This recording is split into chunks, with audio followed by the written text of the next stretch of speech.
It's working. Good morning, everybody. Good morning, good morning. I'm happy to welcome you to the second day of the public editorial meeting of Former West, for the upcoming publication, Former West.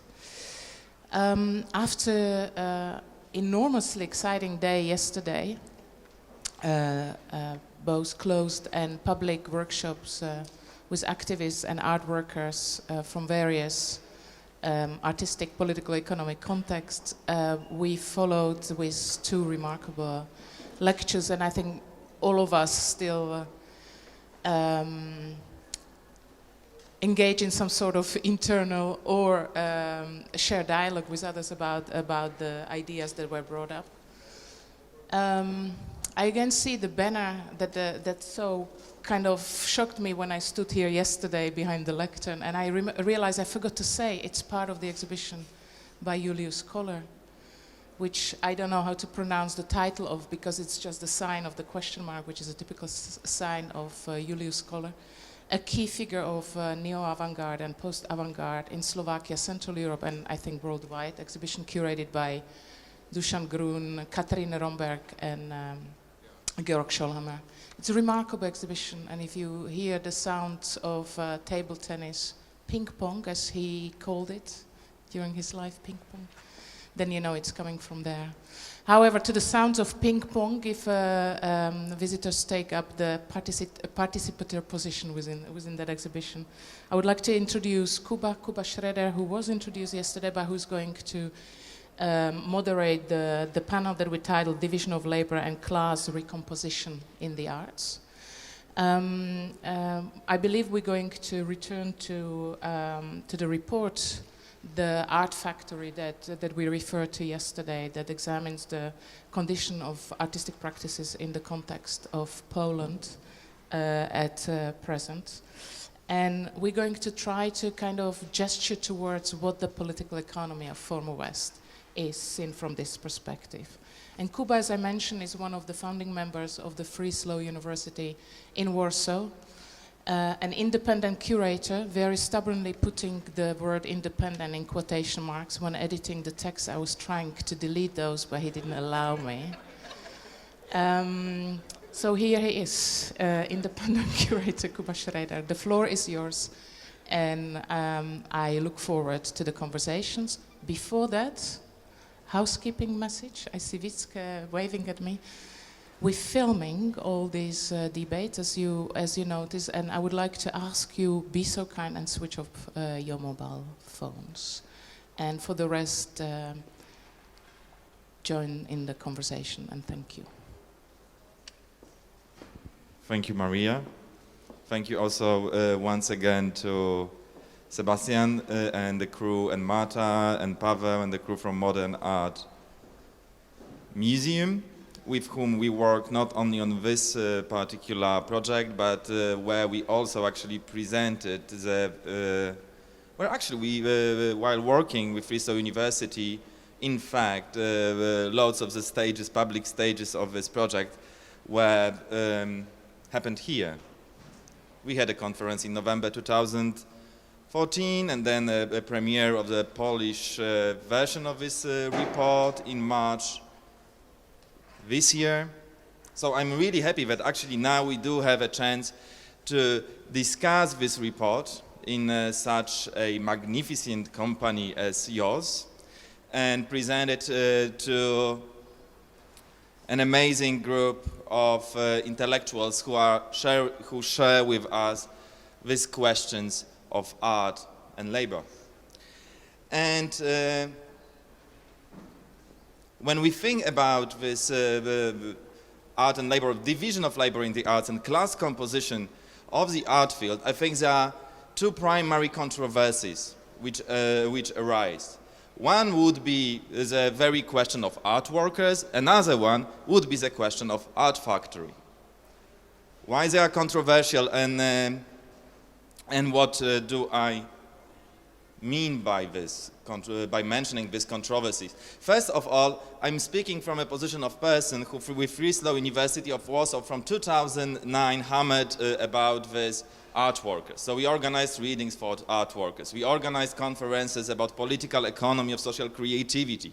We tried kind of quite continuously to tackle with these issues.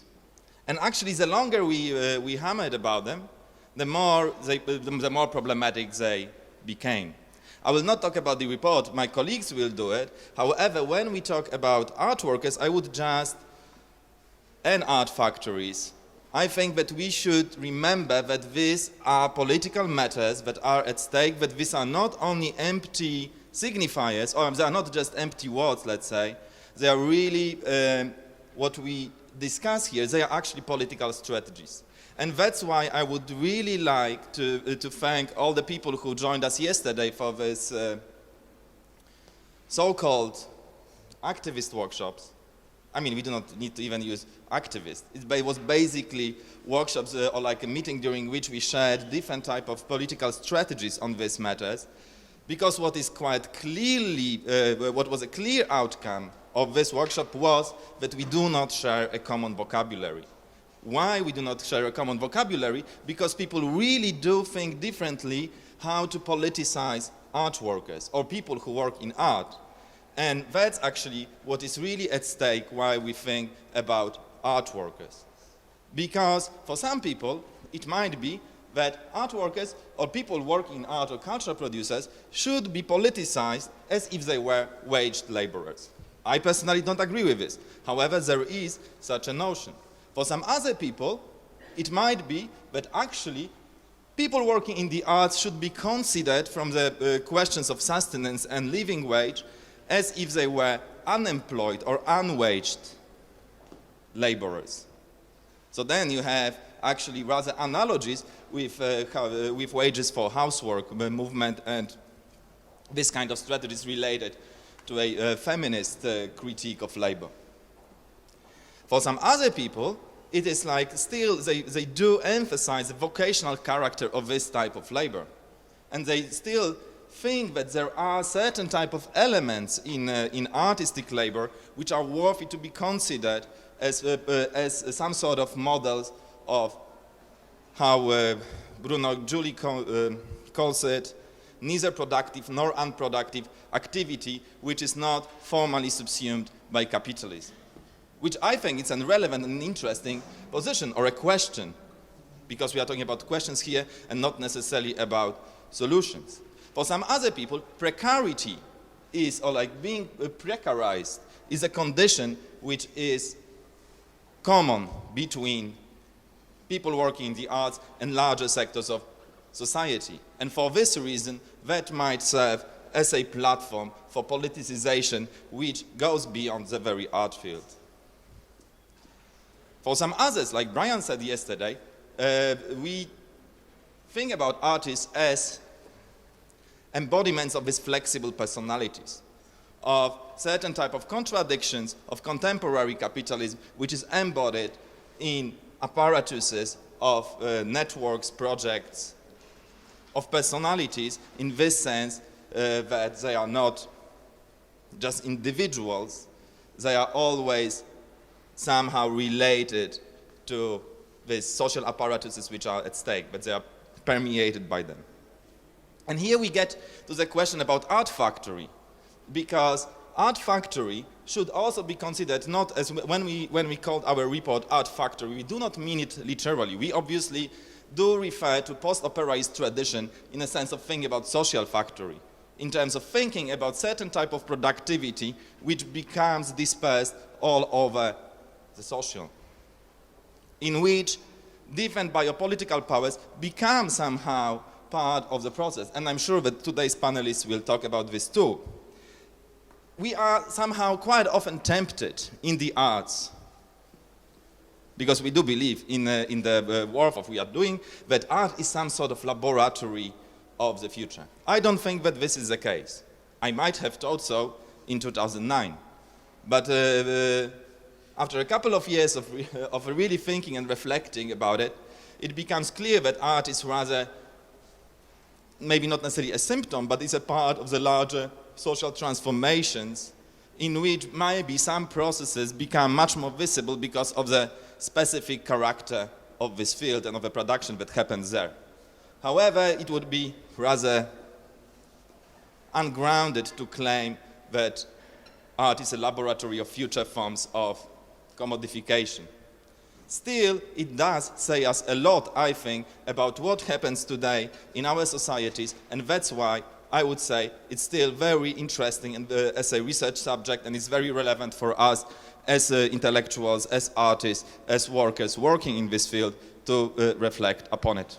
Thank you, and let me first invite Michal Kozlowski and Joanna Figiel, my colleagues from Warsaw University of Warsaw, to start.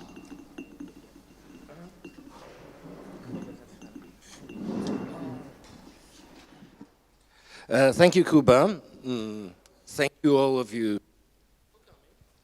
And talk. Can you hear me? Yes? Right. Well, it will be about our research that we did on that Kuba mentioned, and in a way we really made it big. You know, Kuba Szreder, rector of the Free Slow University of Warsaw, he likes it bigger. So I mean, of course, it's not something like Bourdieu's distinction. It didn't take us 10 years and 25 researchers, but for Polish sociology, it was a big and complex research.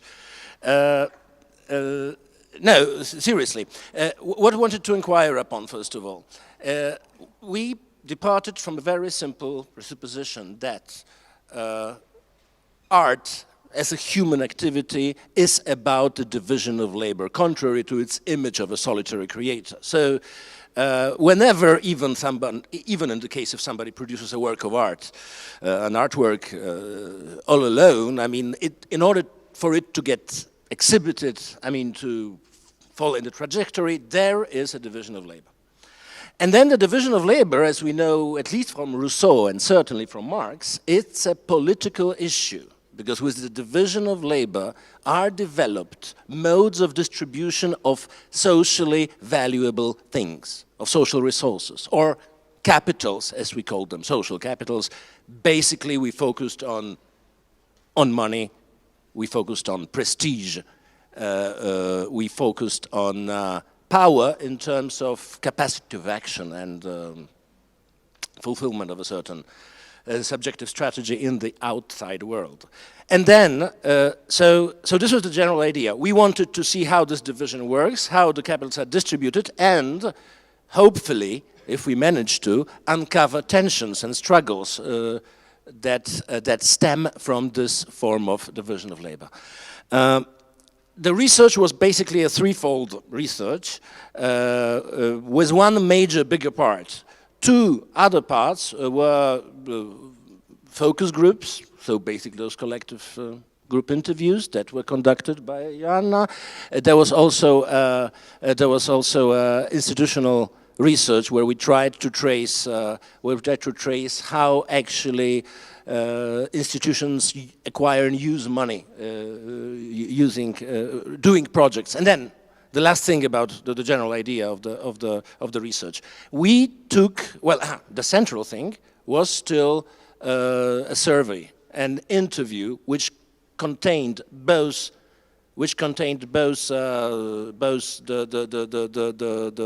closed questions, right, and parts of interviews, which was, of course, made, as you can imagine, some hardships in the process of interpretation and development. But what was another methodological resolution of our research was to take a project being something, well, that lasts in time, it's financed by a specific, in a specific way, and has a visibility, certain integrity as such. So projects, we selected over a dozen of projects, and we selected some 90 people to interview from the same projects. We divided them then into three categories, which was our imposed categories more or less, well, but they function in the world of art: curators, artists and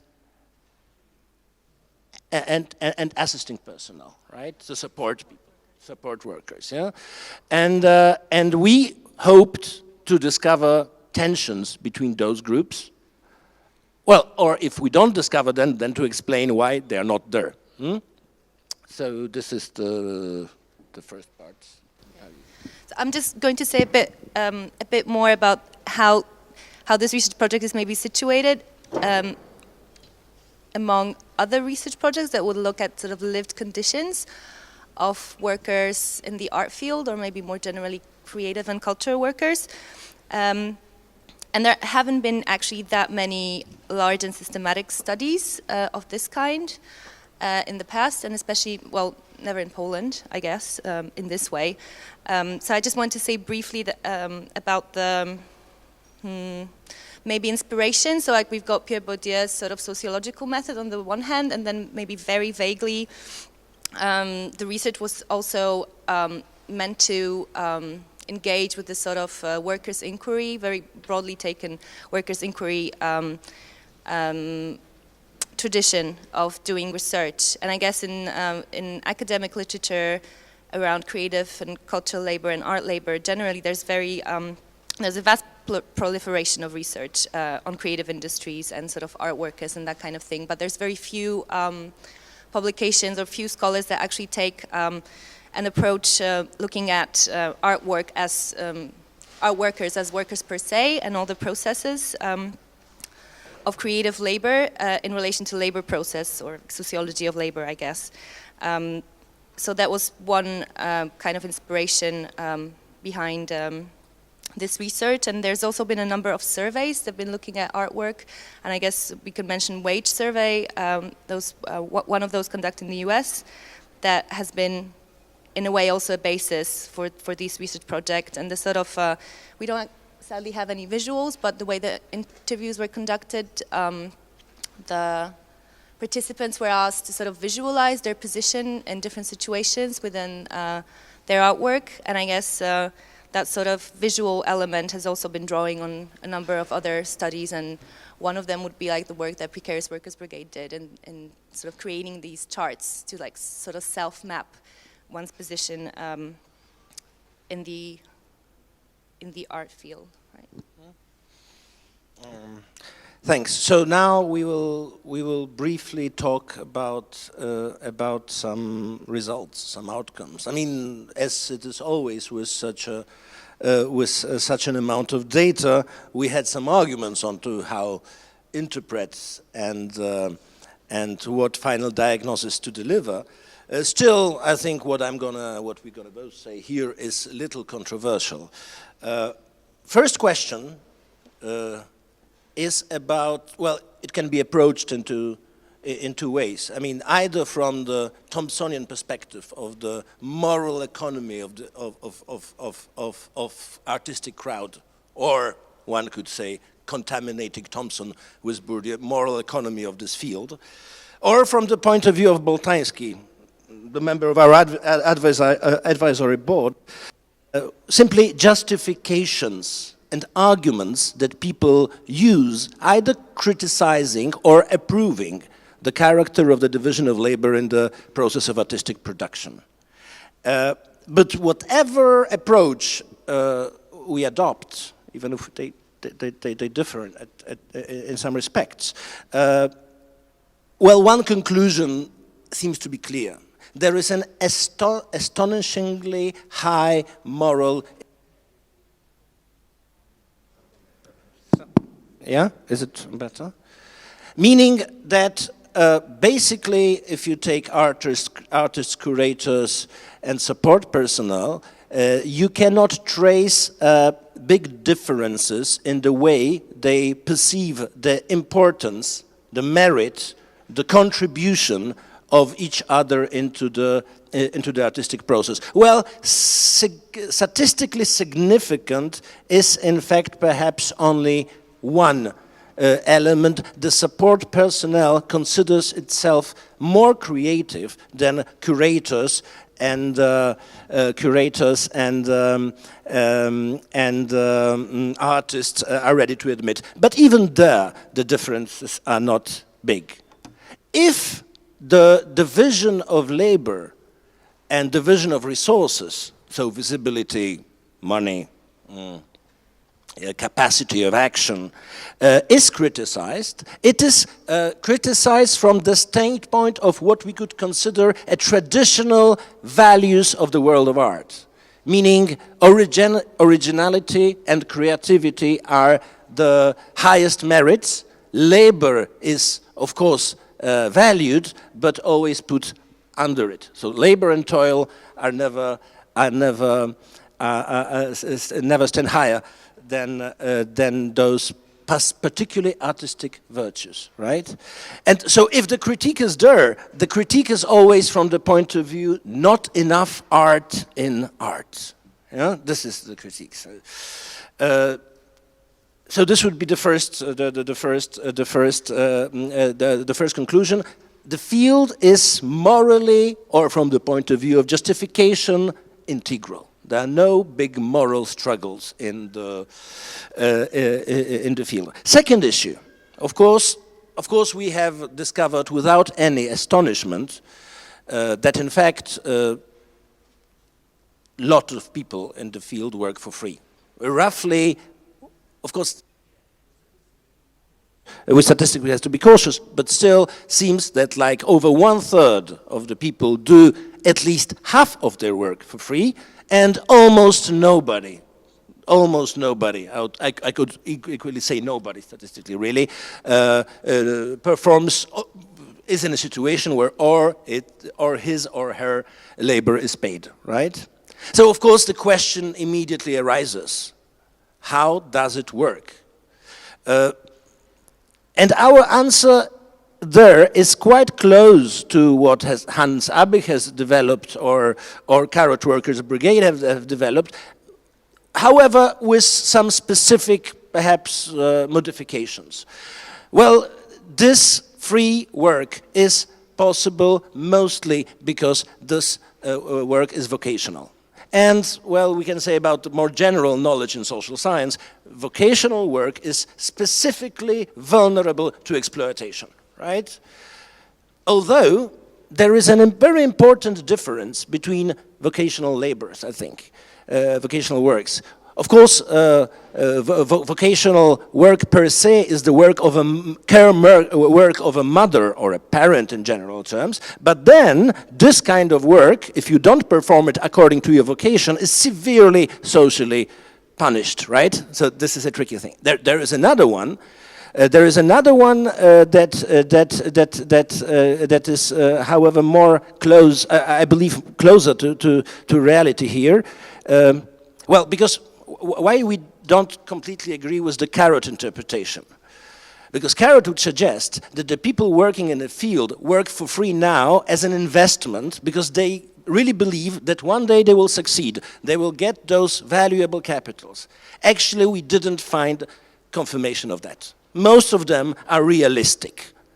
They're realistic. They know pretty well that it will never gonna happen to them or that the chance is very slim. So actually, the vocation is, I had this idea to compare it to a good monk in a good monastery. The good monk in a monastery, he is not waiting for salvation after death. He already participates in salvation by his very monastic life. And in a way, our workers of art are the same. They want to be in, they want to be connected. They have a very deep conviction, even if they hate to explicitate it, that they do something enormously important, that it is worth to be done and has to be done. And even if they work for free and they are treated unjust, they may consider it as a sacrifice, but this sacrifice, they consider it worth it, right? So that's a trick. And the last thing, because we are really running out of time. The last thing supposedly, well, would refer to the last question we gave in our survey. How do they position artists, or in general, art workers in the broader social division of labor. How do they see each other regarding social utility, toil, or finally creativity, comparing to other professions, simply. And this was quite amazing, because what we see, well, first amazing conclusion was that they see themselves as someone very similar to scientists. And they consider then that artists or art workers and scientists should be much more valued, should be better paid and much more respected than they are. Even if those people, which is amazing in this country, can you imagine that out of 90 we only had 3 people that admitted having a right-wing political views. All the rest are left-wingers, majority, or liberals, minority. So in principle, they should have a egalitarian. Well, they are egalitarian. They would like, in generally, the wages, for instance, in society to be more egalitarian. Still, they wouldn't change the structure of them. Only one thing they would. Creativity should be valued most. So basically, artists and scientists should go on top. And well, and one funny thing is that, well, they sympathize with manual laborers, but at the same time, well, they sympathize in the sense that they consider that the hardest is the work of manual laborer. That they admit clearly. But they don't go from that to the conclusion that those people should be paid most money. So again, what we called it here, it's that artists actually socially dream about meritocratic utopia. That's... So we have, 5 minutes left, so I'll just really quickly talk about three other bits of information we want to show you from the report. The sort of the question of gender in relation to the art field, the sort of private versus professional lives, and sort of selection mechanisms and reasons for why people drop out of the field. I guess with the problem with the gender question is that we didn't really have an express hypothesis connected to gender while devising this survey. I guess this is because it's a very large issue that would require a separate, more thorough study on its own. So in this way, the findings of this report are only preliminary in relation to gender, and relating to what Michal said, because the respondents were generally, we didn't really have many sort of conservative respondents, but generally the field is, from the surveys and the interviews, emerges a picture of a very equal sort of field. And likewise, gender remained transparent in the answers to the surveys and to the individual interviews, in that mostly there weren't significant differences in how questions were answered by women and men.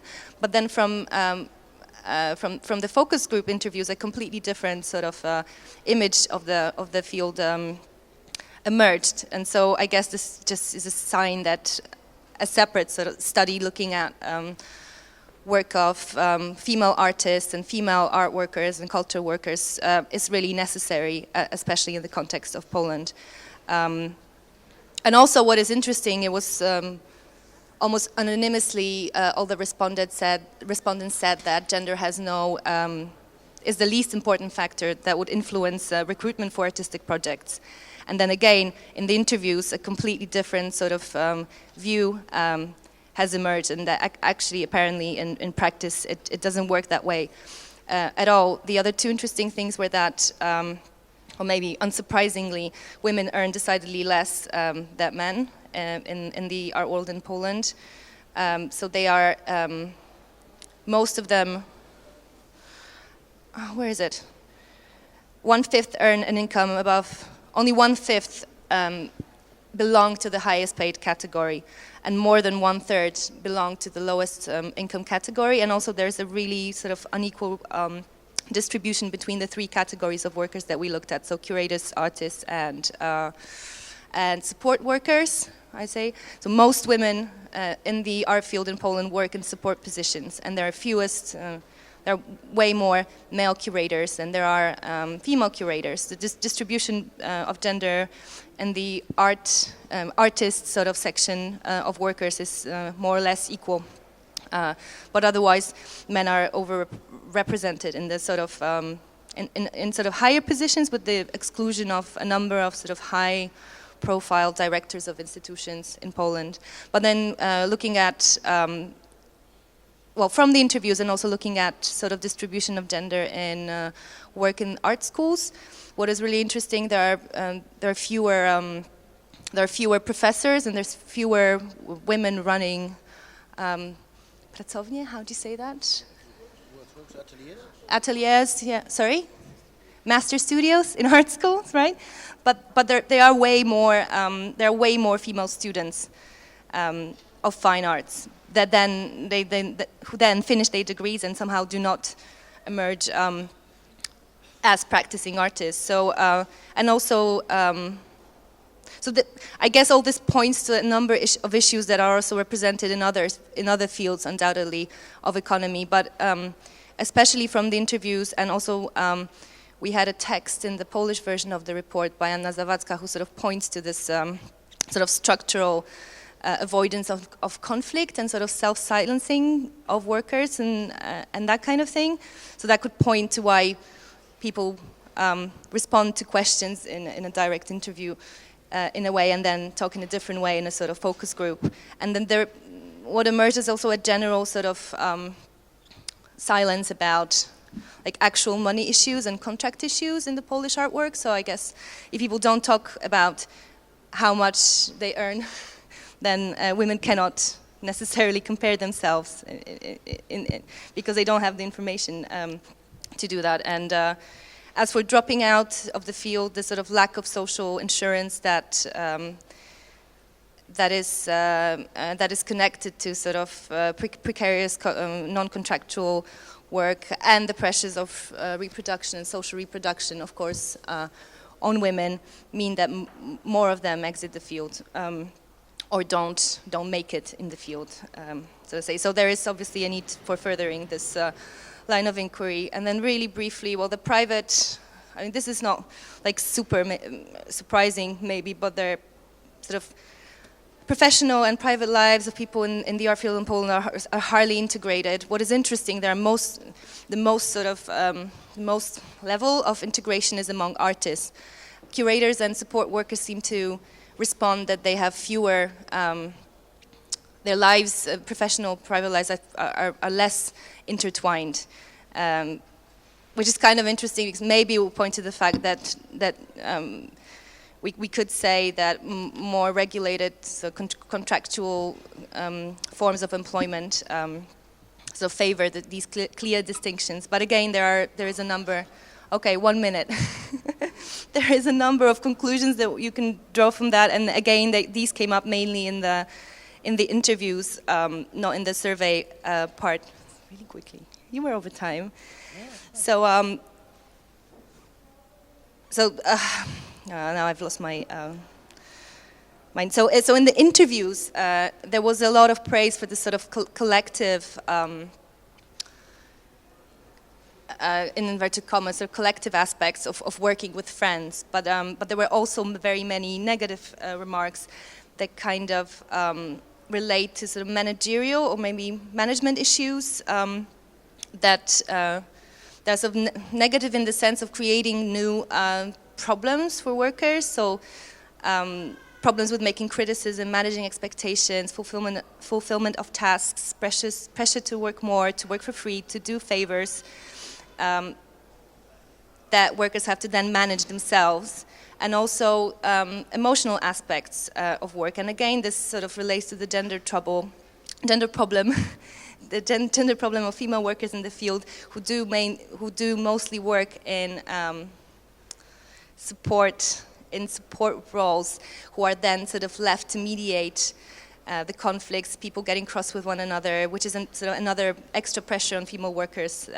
Extra, I don't know, emotional labor, you could say, that is required on resolving these issues. And because of the fact that the hierarchies in the art world are not transparent, which could be seen as positive in many ways. In others means that actually more disadvantaged, or again, female workers would be in an even worse position, right? Because if a hierarchy is not transparent, then sort of ways of going against it, especially in the culture of sort of not discussing details of one's employment, just brings extra pressures on female workers. Do you want to wrap up? I don't know, did you want to... Oh, shall we say very quickly about this? Do we have time? The major thing, you know... So yeah, the main thing in this section, well, as with gender, age was said to be irrelevant to the selection process in the field, but 70% of the people that we surveyed and interviewed were actually under the age of 35, and actually, 40 years old seems to be the top sort of. They either die or drop out.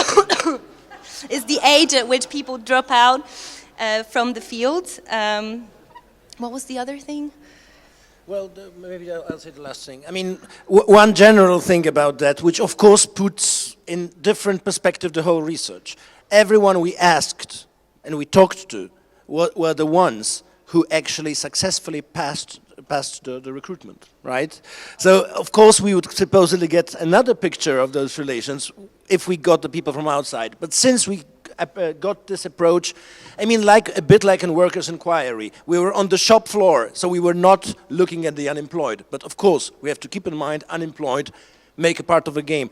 One last thing is that basically our analyzed group, class-wise, is well above. I won't go to the far-going conclusions. Most of them still own apartments, and education of their parents is significantly better than the average in the country. So in this sense, they make part of social elite still. 70%.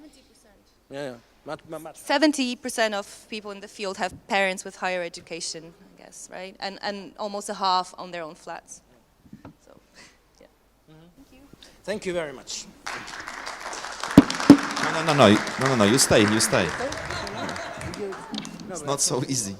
Okay, like maybe first we move like this, that if you have some direct questions now, because it was obviously a very rich inquiry, and if you have some direct questions or some things remained unclear, and you want to ask for clarification, that's the right moment. If you have some general statements, maybe better to leave it for general discussion when we have after all four presentations.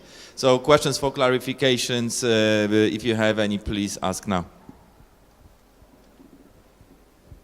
Sorry, just a very quick question. Maybe I missed it, but what was the size of the group that you questioned? 90. Microphones.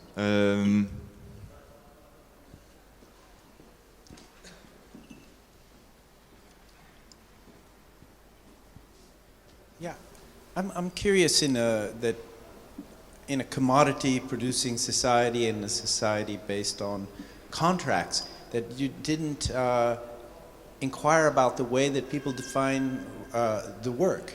What makes the work saleable? To what extent are works produced as objects that are sold? What are the other forms that legitimate remuneration? What sort of dispute? What kind of variance do people try to introduce into that? And to what extent are they successful in troubling that relation? I'm curious whether you dealt with that in the study and just didn't talk about it. Well, if I got you well, it's a bit about. They are educated people, unfortunately, a lot of them, which is very bad for the sociologists, and a lot of them read the same books that, not all of them, but some of them read the same books that we do, which is actually, or they maybe, no, so the short answer would be, they consider themselves laborers, now since workers. They really consider their activity, even artists would say, yes, we work, it's labor, it's toil, and I think on that level of discourse, we are out of the romantic stuff.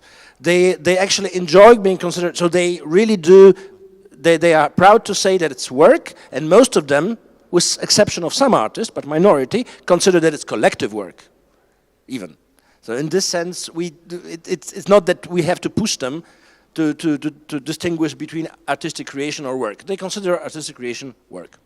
Yeah, and just like also to add a bit to this, yeah, we did. I mean, part of the research was about basically professional strategies. I mean, it was really the vast, actually, majority of research was related to how people connect between different works and so on and so forth. However, we did not inquire so much about art market as such. So no, we did not. So it was factory. It was not a commodity market, if you would like to use these metaphors or like these models. So that's very important also to remember. It was really a kind of like workshop inquiry in this sense, right? And from the very start, it was partial in this respect. We did not ask how commodities do, and art market in Poland also. I mean. Maybe another thing is that, which is very important to mention, is that basically the profits from selling the works was amounted to about 5 or 6% of people's budgets. I mean, it's really a different thing in Poland. I mean, it's like people do usually earn money by getting work somewhere, like a regular employment, and maybe juggling between that and artistic profession, rather than getting money from selling the artworks. I've read the work, first of the thing, and I think it's fantastic. And I really did, and I wrote to you, I said, this is brilliant. I think you forgot to say also, which you do say, however, in the report, that most people don't have children.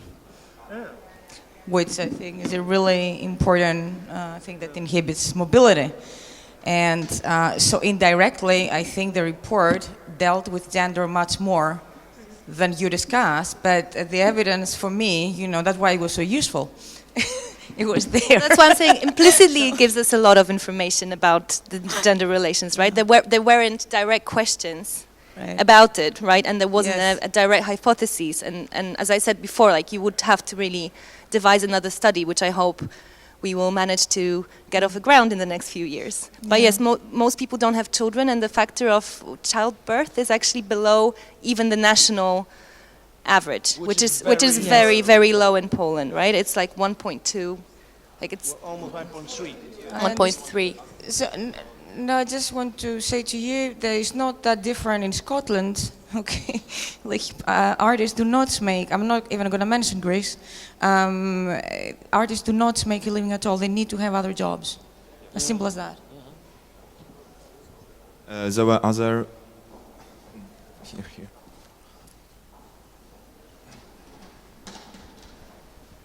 Just a quick question for clarity. Can you review again you had 3 groups of people that you surveyed, yes? Curators, artists, and art workers. Was there any overlap ever, like in the flexibility? Like, would artists also define themselves as curators and laborers? Can you speak to that a little bit? Yeah. I mean, like, of course, it was the case. A lot of people who are support personnel, in fact, define themselves as artists in the first place. But we ignored that. I mean, we have that, but we mostly ignored it in the research. We took the position they had in the project we researched upon. So if an artist was an assistant or even a curator, we would take this position.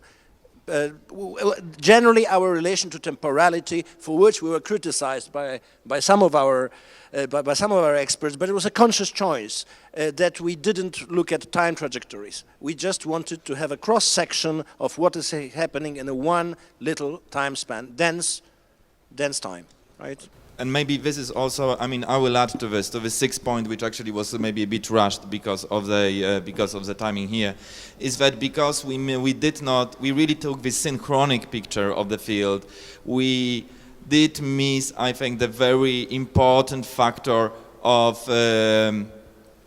failure and of injustice, which actually unfolds temporally. So it unfolds in trajectories of people who actually either stay in the circulation or might drop out or might be deemed unsuccessful on terms of this field. And in order to actually inquire about that, you need to think about trajectory and its unfolding on a temporal in a temporal scale. And that's when we discussed this research with Iza Kowalczyk, who is a feminist theoretician from Poznań. And that's where actually also I think people in this interview or focus group that we did underlined was that from a woman perspective, especially these trajectories and these are like very small selection processes which are happening. And they are always about timing, whether you go somewhere or you can't, whether you can commit more free time to something. And then they do, like all these small selection processes do actually have a tremendous impact on whether somebody makes it or not. But in order to research it, you really need to take the scale of 10, 20, maybe even 30 years. And that's which we actually did not do, because we really focus on the synchronic picture of the field now. Okay, thank you very much. Thank you. So now let me invite Corina Apostol from New York, art historian. New York now? Bucharest? You prefer to be affiliated with Bucharest or New York? With both. So New York and Bucharest. Art historian, also a member of Art Leagues, who's another representative, Comrade Jeremic, was here with us yesterday and presented. So now, Corina, with the presentation about tradition of art worker struggles. Mm-hmm. Thank you very much. I want to thank Former West and the Museum of Modern Art for organizing this, and to Kuba and the Free University. Oh, it's okay. Okay. So I have to say that this paper began with a project that Art Leagues did in Berlin. It was for an exhibition which was called Art is Not Fair, and it's a play on the word artist fair, which was organized by young artists and art students who were building the art fair for the Berlin Art Week. And they themselves were not participating in the art fair, rather they were building it. So they were this kind of invisible army of art workers. And we were invited to do something for this, and I thought it would be kind of relevant to look back at different moments when artists organized themselves as art workers. And the first part of my paper is an introduction, and it comes with these drawings, which we also made then 2 years ago as a response to this initiative by these art students in Berlin. Okay, so in the backstage of art fairs, biennales, shows. Is it working? Okay. So again, yeah, thank you. So in the backstage of art fairs, biennales, shows, before artworks are exhibited, collected, sold, artists, interns, assistants, handlers, curators research and plan, and they have to acquire working materials, necessary tools to write, to build, to rehearse, to film, to publicize, to invite the public on social media, and so on. All these artworks that we see, be they posters, installations, films, sculptures, performances, or paintings, are all the result of this artistic labor and of creativity. But despite this, on today's global art market, artistic labor goes unrecognized, and actually people talk more about the actual results of this labor. And because of these conditions of artistic labor are summarily dismissed as unimportant,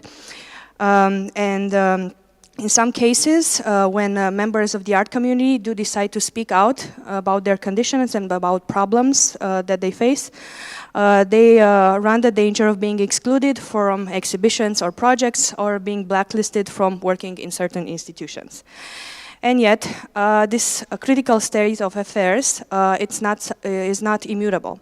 The widespread belief that artists are far too independent and focused on their own work to self-organize and participate in social movements is easily contradicted, because there is a substantial amount of historical examples when artists come together to work in unions, communes, associations, guilds, syndicates, and collectives.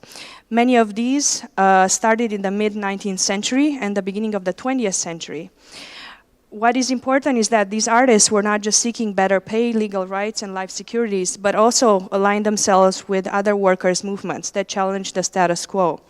Within these movements, artists occupy the precarious and consciously in-between position within the class stratification of societies. They attempted to embrace a working class identity, even though they widely disagreed about what exactly this entailed. In this sense, I'd like to think about the historical development of art workers as a dialectical relationship between artists and society, wherein the transformation of one cannot occur independently of the other. And as I show through these different case study examples, collective actions on the bigger macro level and the grassroots level could not exist separated from one another. In the second half of the 19th centuries, appeals for art's sake clashed with principles of an emerging avant-gardism. During the revolutionary period in France, the artist Gustave Courbet penned the famous Realist Manifesto in 1855, of course, immediately after Marx's famous Communist Manifesto in 1848. These times of class and political conflicts, from the moment the working class entered the scene as an autonomous political force, to the French workers' powerful commune that lasted briefly and which was suppressed by the bourgeoisie. These artists' confidence in their role in changing society towards a liberated and socialist future were strongly shaped by their participation in the commune and in the revolt. In 1871, Courbet called on Parisian artists to, quote, assume control of the museums and art collections which, through the property of the nation, are primarily theirs from the intellectual as well as the material point of view, end quote. His statement responded to a paradigm shift of the economic framework wherein the transfer of capital accumulated by organizations created a new class, the bourgeoisie, whose image was built through the salon culture. These artists, which Courbet was one of them, challenged the salon system and the political class it upheld through their protest, which kind of materialized in this famous removal of the Vendôme column in 1871. This column was built as a tribute to Napoleon's victory in Austerlitz, and it was a symbol of the empire. So back then, Courbet was commissar of the Commune Committee, and for this event, I'm sure a lot of you know, he was fined and imprisoned, and a lot of the participants in the Commune were jailed or executed later. The transformation of the artist's subjectivity as art worker and activist during the later half of the 19th century was a landmark moment that in some ways continues to define the relationship between art and social movements today.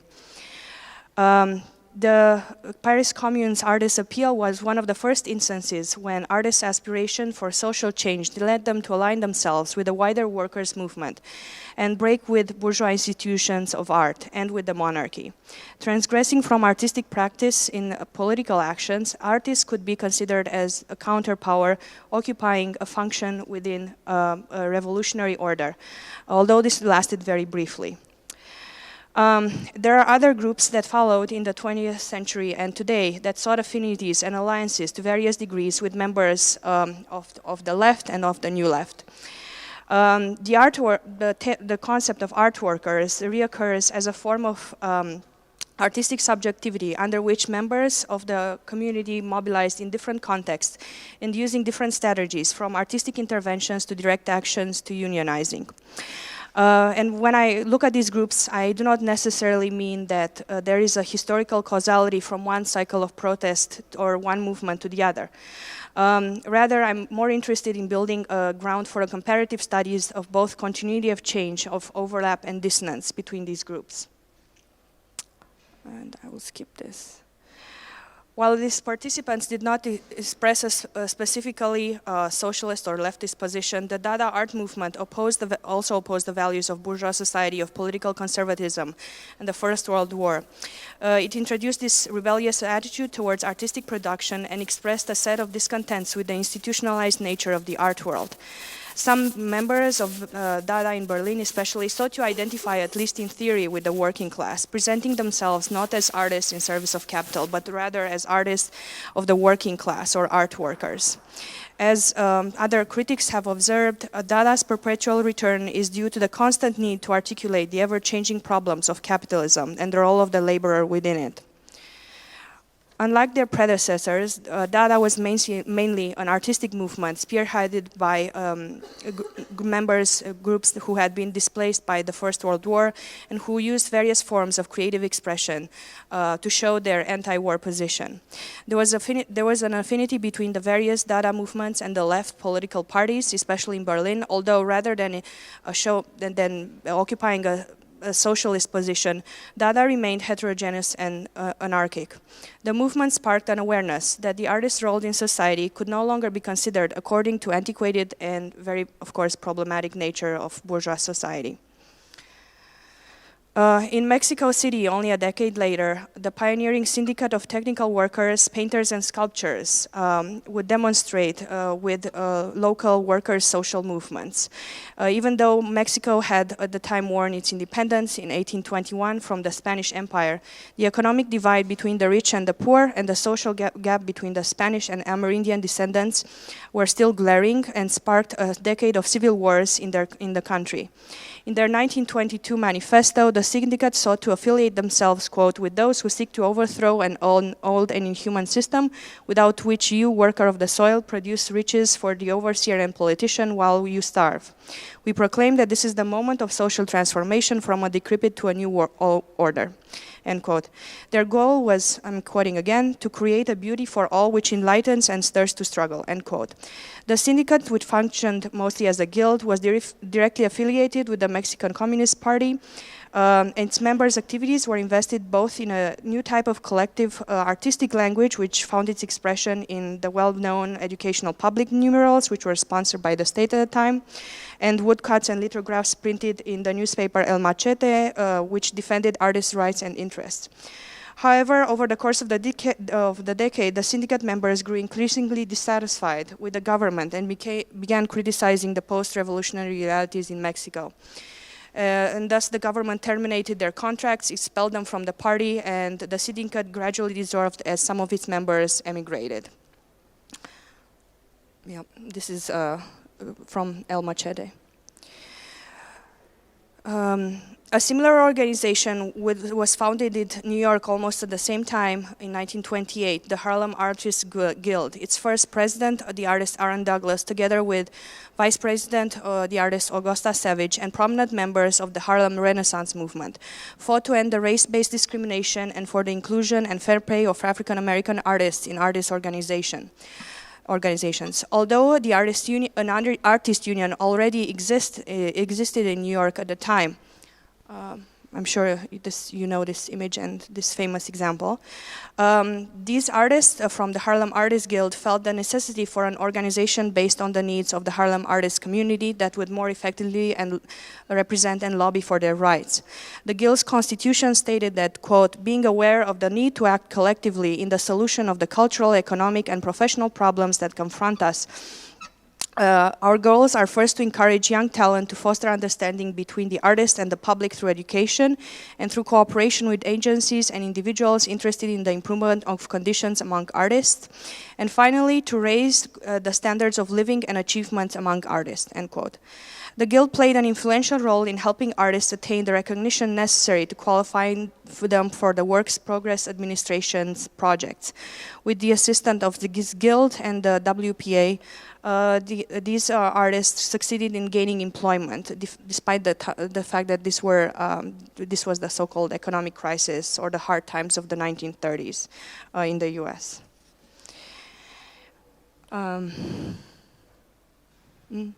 In the post-war period in the United States, another organization, the Artists' Equity Association, was established at a time when unions were being dismantled, and the government was extremely hostile towards artists, and led them with little projects or prospects.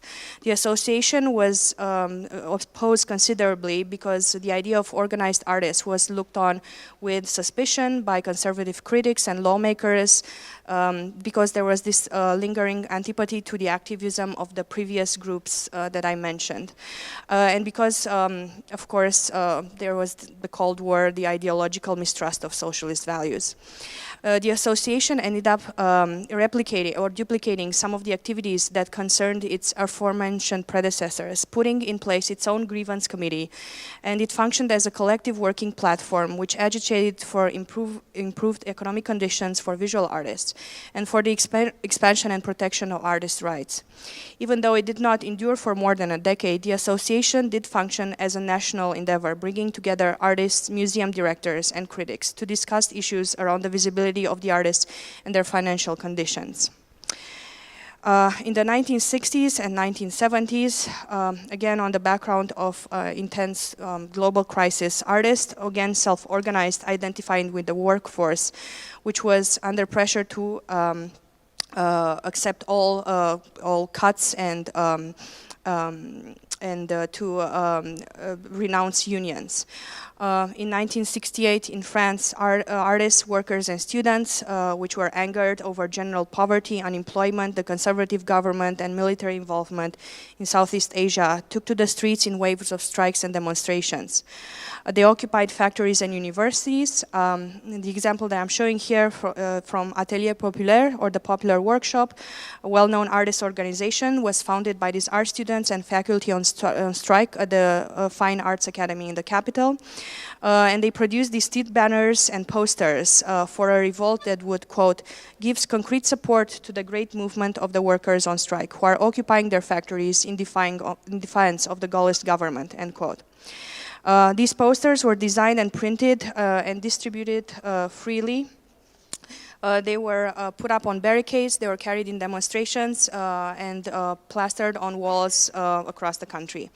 The Atelier intended this material not to be taken as, quote, the final outcome of an experience, but as an inducement for finding through contact with the masses the new levels of actions both on the cultural and political plane, end quote. And unlike its predecessors, the Atelier did not seek to become a political power, but functioned as a critical cultural frame around the social movement in France at the time. So I also have an example which maybe I'll talk just like very briefly, because I'm sure a lot of you or everybody here has heard of the Art Workers Coalition in New York, and this is kind of like given as one of the most successful endeavors of art workers. Again, it lasted very briefly, but it did manage to create considerable pressure on institutions, especially in New York at the time.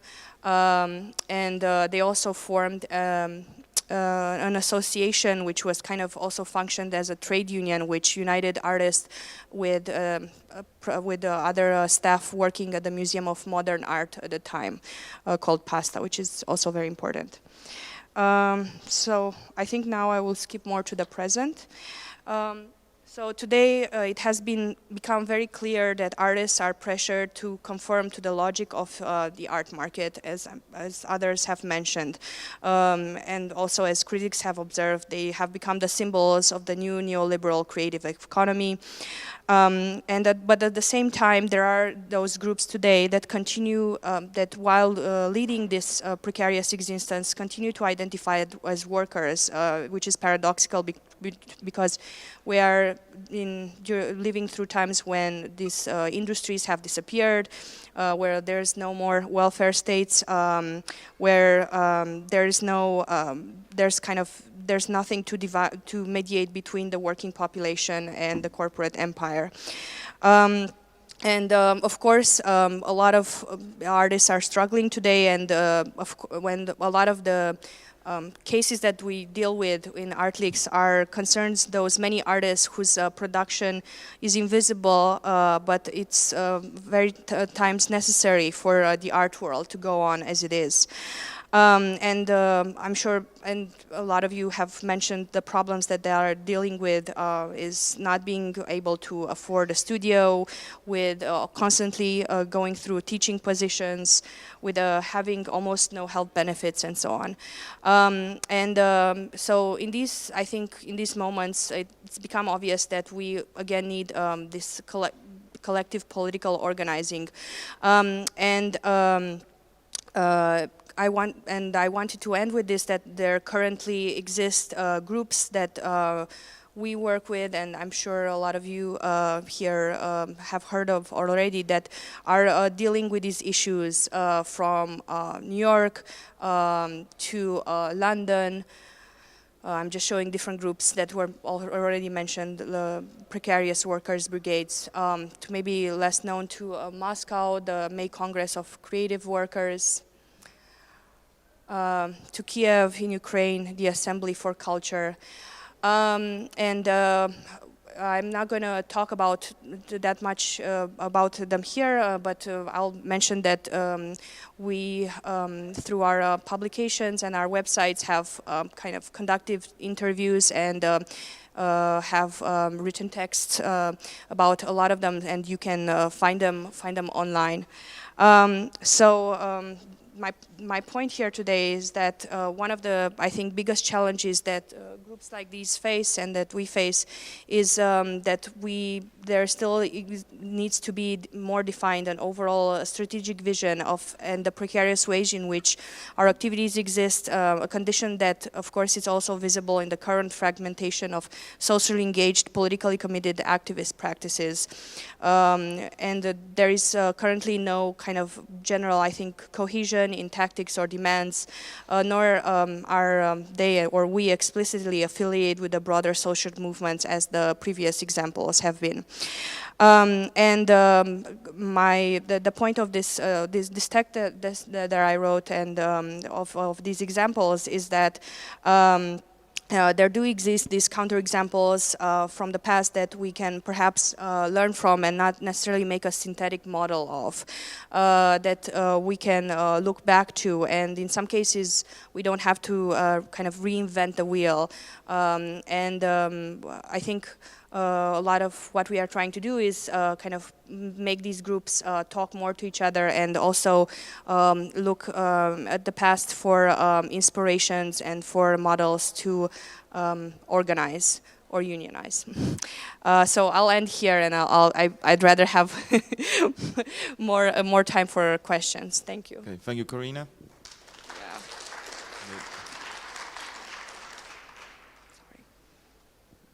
So, direct questions to Corina for clarifications, maybe expanding on some points. Yeah,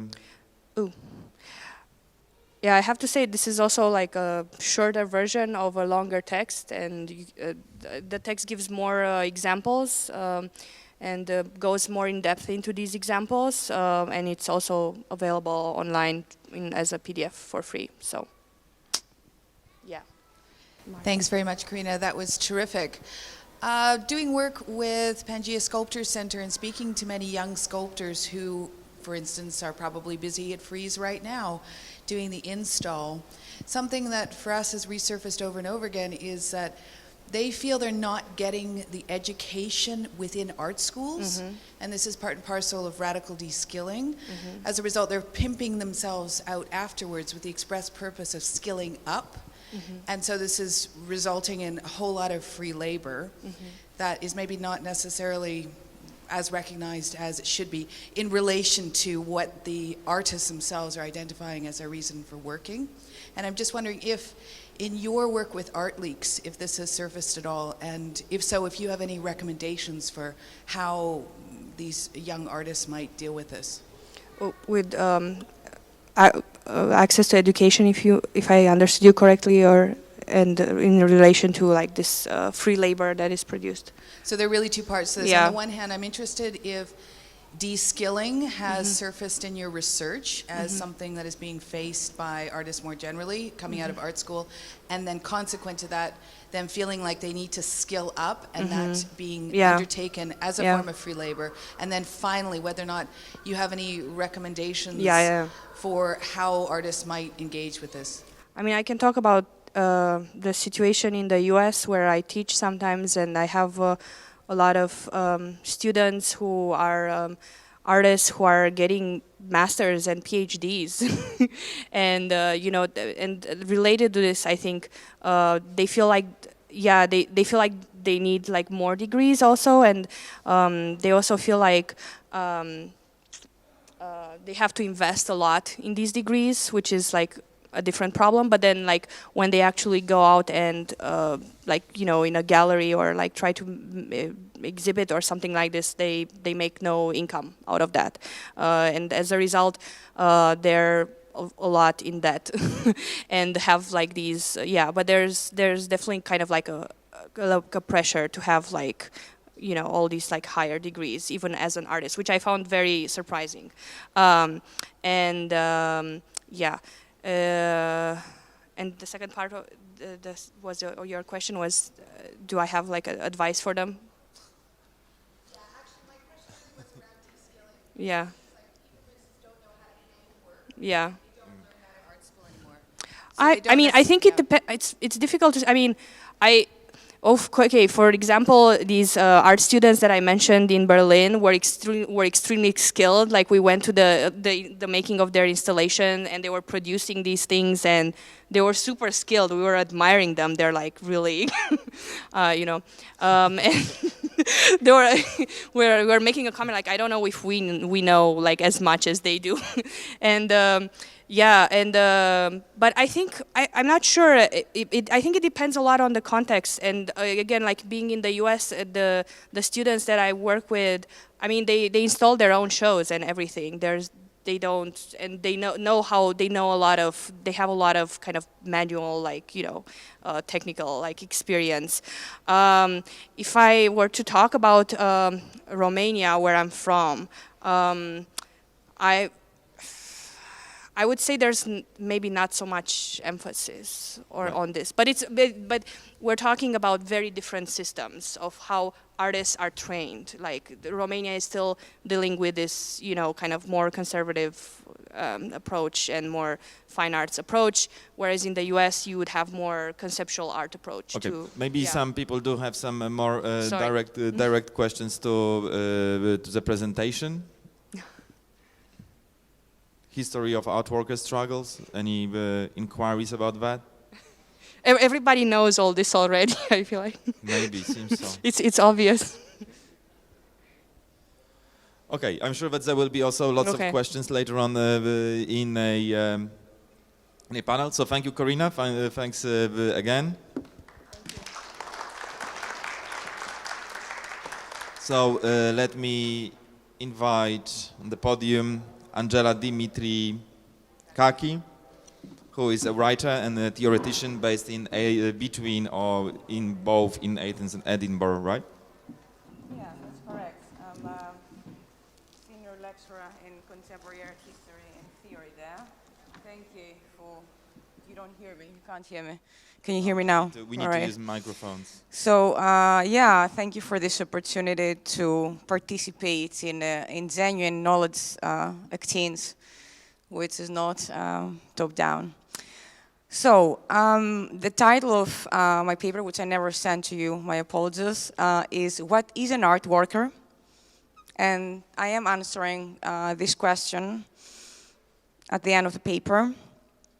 And thinking about class recomposition in contemporary art is important, not because it's the title of the panel, but it's genuinely important for at least two reasons. First, for understanding the art world, for how it is linked to transformations in production, affecting the development of social classes overall. And secondly, for understanding the parameters defining the designation art worker, which competes with definitions of the artist as entrepreneur, I'm sure you've heard of that, offered by both neoliberals and the left. And for grasping the political implications in using the term and evaluate its suitability as a mobilizing identity in contemporary struggles, of course. So I will present 7 theses on what is the artist, what is an art worker, rather. Thesis 1. The art worker has a lineage of antithetical positions. So, for many of us, the art worker is connected with the struggles carried by the Western left in the 60s and 70s, as, for example, described in Julia Bryan Wilson's book, Art Workers, Radical Practice in the Vietnam War Era, which studies, and I quote, an important group of American artists and critics which sought to expand the definition of creative labor by identifying themselves as art workers. I don't know if people here have read this wonderful book. Second, we have the tradition of the artist as worker of the state socialist, I'm not going to call them communist, state socialist societies of the former East. Teresa Steiskalova, if I'm not mispronouncing the name, notes in a book, the editor of which is somewhere here, the angry reactions against the term art worker used by the Call Against Zero Wage initiative in Prague in 2012, since in the Czech society, such terms recall the spirit of collectivism ordered from above associated with the former communist regime. Okay, this quote comes from the book. So such reactions were noted especially among the older generation, as during communism, we read official artists indeed received a salary, while their artistic freedom had to be compromised. So we have then two contrasting and possibly incompatible lineages of the art worker within the histories of the 20th century. One formed out of the desire to enhance the freedom of creative labor in the West, and one in which the freedom of creative labor is undermined and even eclipsed in the East. And I'm, of course, discussing things in a very schematic, reductive way. You'll have to bear with that, and then we can discuss. Thesis 2. The positive identity of the art worker is hegemonic, but defined itself by contradiction. Steiskalova also notes, some of us were aware of the discussions held in the West. We simply translated terms like art worker or wage without giving it much thought, she says. Importantly, she refers to translation executed in 2012, that is like 3 years back, when the distinction between East and West was supposedly cancelled out in a global art world, even if this art world expanded a Western model, which was put in place in the 19th century as part of capital's consolidated dominance. So, I think, in my view, as I have argued elsewhere, works like Kai Kaljus, an Estonian artist, her work Loser from '97, they present already back then in the 90s a reality of precarity that became available to the West, or noticed in the West, much later. Eventually, of course, it got to be noticed. So, although a transnational or historical project mapping the rise of precarity and even periodizing it is missing, we don't have this kind of research, there is no reason to assume that the former West is where this reality was first felt and articulated. What is certainly the case is that the West, in the second half of the 20th century, it produced a positive image of the art worker as a radical, progressive, even revolutionary laboring subject, right? And that's what survives in the 21st century. But to understand the hegemony of this positive image, we have to read a report from NIA, that's a National Endowment for the Arts in the US, called Artists in the Workforce, 1990-2005, which was the first, they say, nationwide look at artists' demographic and employment patterns in the 21st century. And they say, and I quote, America tends to see its artists as visionaries, rebels, outsiders, and eccentrics. These long-standing stereotypes have become mainstays of popular culture, perhaps because they're entertaining. A troubled dreamer, a footloose bohemian, or a charming deadbeat can steal the scene from any workaday character. These stereotypes almost always portray artists as outsiders, fascinating creatures who somehow manage to survive on the margins of society. The purpose of the new NIA report, Artists in the Workforce, is to demonstrate in cold, hard, and poetic facts that such caricatures misrepresent American artists, and even contribute to their marginalization. The time has come to insist on an obvious but overlooked fact. Artists are workers. So, in one stroke, NIA appropriated a radical anti-capitalist self-definition from the Western 60s and turned it into a workforce category within the expanding web of capitalist economic relations. And from this point on, we must keep in mind that the positive identity of the art worker has proponents both left and right Okay, it can no longer be associated just with a left mentality in the arts. So, thesis 3. The positive identity of the art worker is adopted when the identity worker is redefined through an extreme devaluation of labor. The NEAR report indicates that we are in the orbit, of course, of real consumption, to use a Marxist term, where anything and anyone is the economy.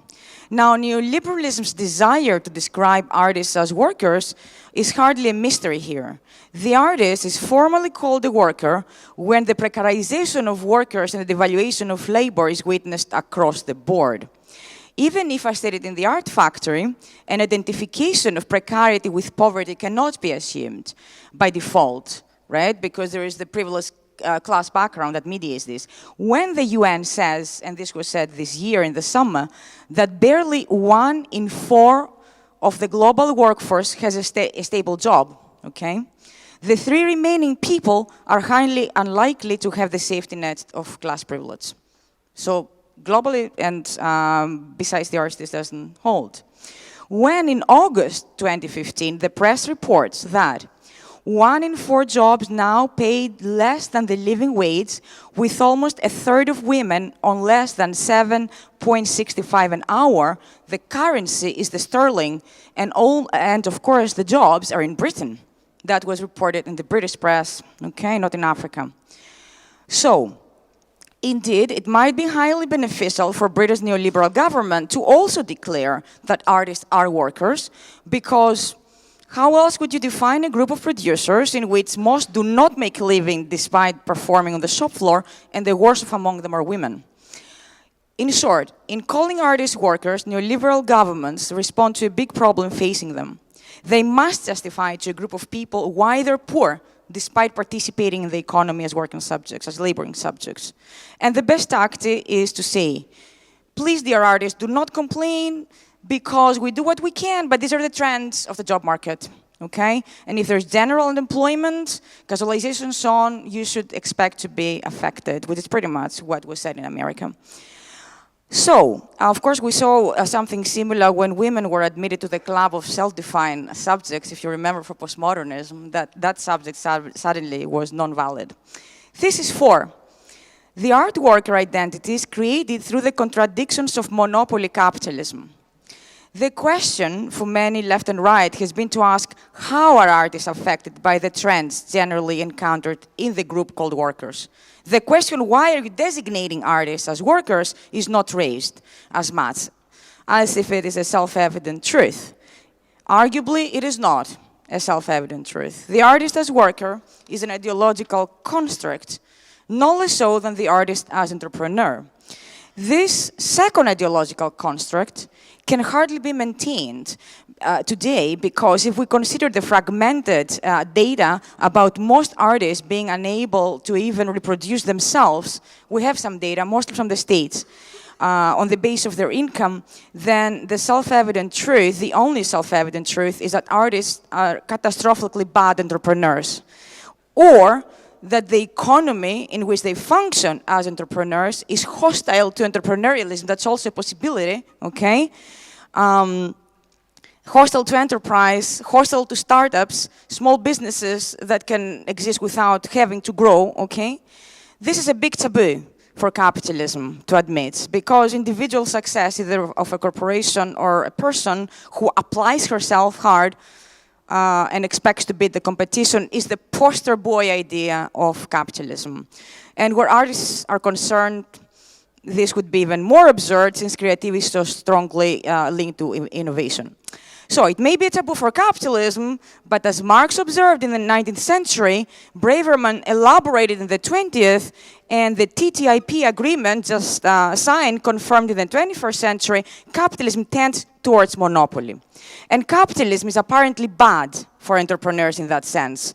It rewards some where most are structurally doomed to fail. The art world is a textbook case where the monopoly effect can be observed. It is a complex case, especially because of the intense exchange between social, cultural, and economic capital, to use Pierre Bourdieu's terms, right? We must remember, however, that something that sits, because the word capital, is trending, something that sits around without being invested so as to generate profit is not capital. And that applies even to the formation of social capital. So, your bunch of art world friends are not social capital until you use them in a way that makes you profit from that situation. Okay, that's an important difference. And this is a big difference from the worker as traditionally defined, because the worker does not invest in something. The worker sells something, his labor power, okay? And secondly, the artist becomes successful, that is fully realized as an artist in terms of a professional identity, not as a worker, but as a capitalist, when he or she uses one of the three forms of labor we just mentioned. And that's also an important difference. So, thesis 5, do I have time to go through the 7 theses or not? Yeah, sorry, but I came up with 7 theses, but I thought okay, fine. Yeah, I have, yeah. All right, I'll try. So, thesis 5, the art worker is generated out of a process of differentiation embedded in the market. Now, the scenario just described is even more complicated in our days because we have what I have called elsewhere the age of total production. That is production that overcomes the distinction between material and immaterial labor. As indeed the NIA report, if you read it, it's online. You can, it makes it very plain. It's not differentiating. It doesn't care what the artist, what kind of labor goes into the output. So, of course, it's also easy to see that the global economy comprises both material and immaterial production. And if you read the reports, you will see that they say that not only manufacture continues to grow globally, but, and that's relatively new, the traditional view that manufacturing and services are completely separate and fundamentally different sectors is outdated. And this comes from the McKinsey Global Institute report, Manufacturing the Future. There's a lot of discussion about the future going on, where you can read other interesting stuff, but I'll pass on them here. My point is that when Mauricio Lazzarato kind of felt a little bit uneasy with the use that he came up with, the use of immaterial labor, this was precisely the problem. And in the context of, I'm just skipping sentences, obviously. In the context of total production, what we observe is that what Marx called relations of production take over. Okay, and that's important. And this should not mislead us to think that I'm not describing this, you can read about it in a book called, an edited book called Economy in the Introduction. However, this should not mislead us to think that the field defined by relations of production primarily is one where the worker can more easily transform into the owner of social capital, let's say, okay? And related to this is that not all enter the market as free and equal participants, producers. But, and this is a question I pose, is it the case that the market is neutral and innocent, whereas agents who come into it are unequal prior to entering the market?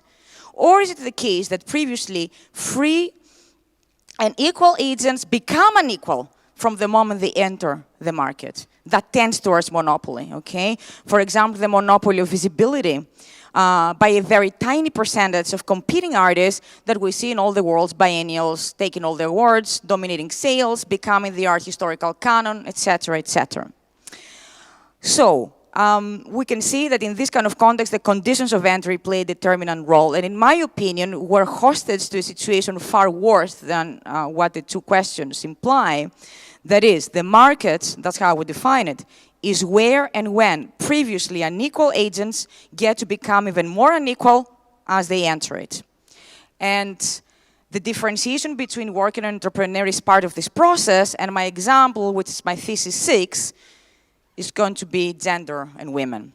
In the conditions of total production, the art worker, this is thesis 6, the art worker identity indicates that class recomposition is tied to the art field's gender recomposition. And to understand the process I just referred to, for example, we can say that if the art market is global, women as a global group who perform 4 times more, according to the World Bank, unpaid labor, okay, than men, of course, they're care labor. I mean, they're totally disadvantaged. And a recent Harvard Business School study that came out kind of like very recently and did research on my generation that they called Generation Xers, 32 to 48-year-olds. It reveals something worse. Irrespective of having children, a woman's career will get the back seat because of men's expectations about the careers taking the front seat. Okay, so it's not just children.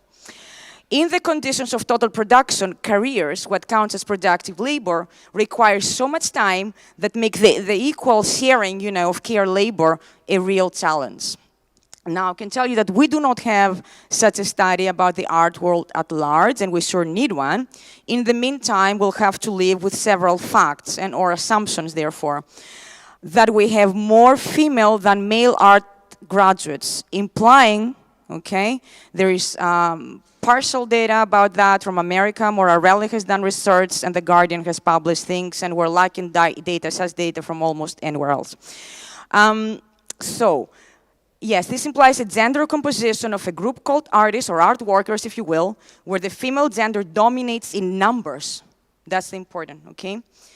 So, second, women artists do so poorly in art sales that Tracy Emin had to do a documentary investigating this in 2006. And so greater numbers of women artists has not meant that more women artists get social capital and become, you know, successful entrepreneurs. And third, that the excessive mobility required in the transnational art world strongly disadvantages artists tied to social reproduction labor. And we have good reason to believe, of course, that according to World Bank data, most of it is women artists rather than male artists who pay the price here. But again, we need more research into that. I'm stressing this, right? And four, women are tied to care labor through various ideological mechanisms long before they attempt to enter the art market. And that's also important. So it's not the art market that creates this. It's like they come there. Now, if we take all this into account, we can hypothesize that there is a connection between the vast majority of precarized or simply poor in terms of income or invisible artists and the fact that many or most of these artists are women. This connection has been only parenthetically pursued in large-scale transnational research.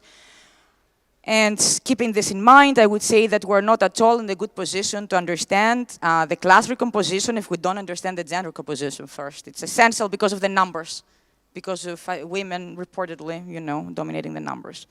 If sales are an indicator, we can make a safe assumption that in the differentiation produced within the market, to which we don't all come as equals, men are in a better position to own social capital, rather than remain art workers. In fact, we need data to even determine how many among successful women artists have children. We don't know that, right? We know what they say. We know that Marina Abramovic said that, oh, I just wanted to be an artist. I have the exact quote, but I'm just passing, right? And this issue is super complicated because in feminism, there has been something called the right of refusal. That is the right to refuse to engage in care, reproduction, labor. It's a very sensitive issue. But here we have a situation where the conditions of productive labor, as we assume, yeah, that is productive labor, impose the choice of not to have children, of not to engage in care, reproductive labor, and so on. So we see then that it's really hard and even impossible to distinguish between women's human right to refuse reproductive labor and capitalist labor conditions concealing from view that women must refuse reproductive labor if they are to be successful professionals rather than remain workers within the familiar double burden. You know, the workers have this double burden, okay? And so we have come full circle to the old conundrum, the big mystery, the relationship between productive and non-productive labor. And that's thesis 7. An art worker is not necessarily a productive worker, but capitalism takes care of this problem by pluralizing, by focusing on art workers. So I will differentiate completely between, to read the sentence, An art worker is not necessarily a productive worker, as Marx, I'll talk about that, a productive worker, but capitalism takes care of this problem by focusing on art workers, in plural. That's what interests, you know, the collective thing. That's what interests capitalism, I think. That's how it does it. So Marx was very strict about what productive labor is in capitalism. Productive labor is only that which directly creates surplus value and contributes to the self-valorization of capital. Things and services consumed for their use value are not the output of productive labor, as he says. He also said that with the development of capitalist production, all services are converted into wage labor, but warned that not all wage labor is productive labor. And that's very important. So he explains that art is unproductive or productive labor depending on whether it ultimately creates capital. So art was seen as having some chances of becoming productive labor in capitalism, whereas of course care labor, no, didn't have such chances. But Marx argued all this in the 19th century, long before capitalism eroded the distinction between work and life in conditions of total production. In the case of the art worker, the expansion of relations of production makes it impossible, as far as I understand, to distinguish between artistic labor that leads to the creation of capital and artistic labor that doesn't. Every little bit can matter. It's not that it does matter, but it can potentially matter.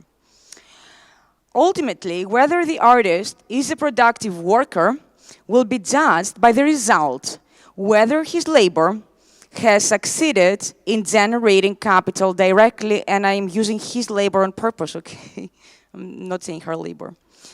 Now, neoliberalism knows, they know that only few artists' labor will generate capital directly. The majority of art workers are unproductive from capital's perspective, even as they are reassured, for example, by NEA, okay, that they're workers, which is used in that context to suggest that artists are productive rather than rebels, irrelevant to the economy.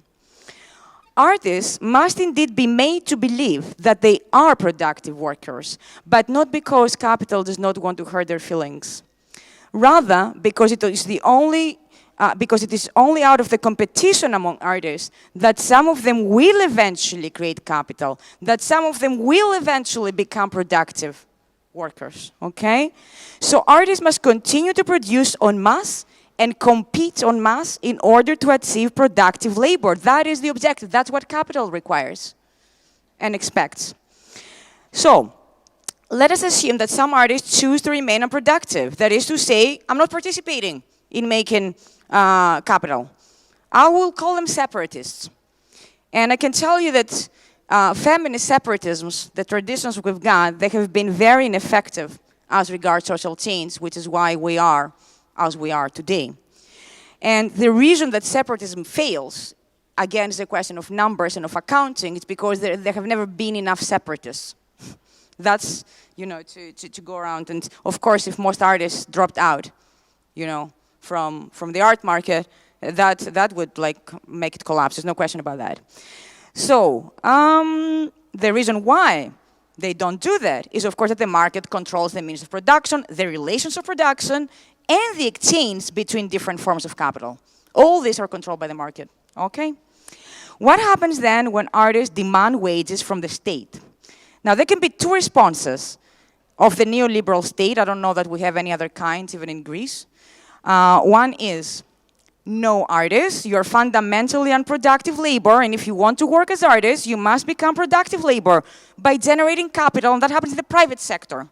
So piss off, you know, go there and do it as like everybody else is doing it. So, another one, much rarer, but I wouldn't be surprised if we see that.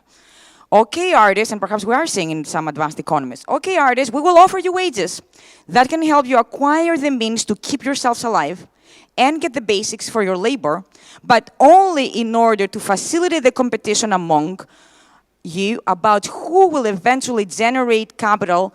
That is, we will boost the competition. We will help you stay in the market, expand the market. They're not going to abolish the market, okay? Wages will not replace the market. They're there to aid the market, if they are there, okay? So, the neoliberal state can follow different routes to help capital get what it wants, or in fact needs. And that's what we must remember. And one of these is to say artists are workers, in the plural. Let us not forget capitalism's obsession with teams and collaborative research at present. I mean, we can hardly do solo research anymore in the UK. This is really, they're really actively preventing us from doing that. So I think that irrespective of whether the art worker gets to be offered wages or not, the rat race that art has become will not end. Regrettably, the only way to end that rat race is to end this thing, the end of which cannot be imagined, as the famous phrase goes, sort of. So to answer my title's question, what is an art worker, right? It is an identity that serves contradictory interests in defining a laboring subject made meaningful by the market. This identity does not protect this laboring subject from the market. If not appropriated explicitly and completely by anti-capitalist struggle, the art worker will become a testing ground for neoliberal policies aiming at the increase of productive labor as defined by capital, because that is the objective. How we get there is irrelevant for capital. Okay, that's all. Thank you. Okay. Questions, yes. Yeah, hopefully now we have some questions. Well, it's funny to ask a question right before taking the floor, but anyway, thank you very much for emphasizing the feminist and feminist Marxist position here.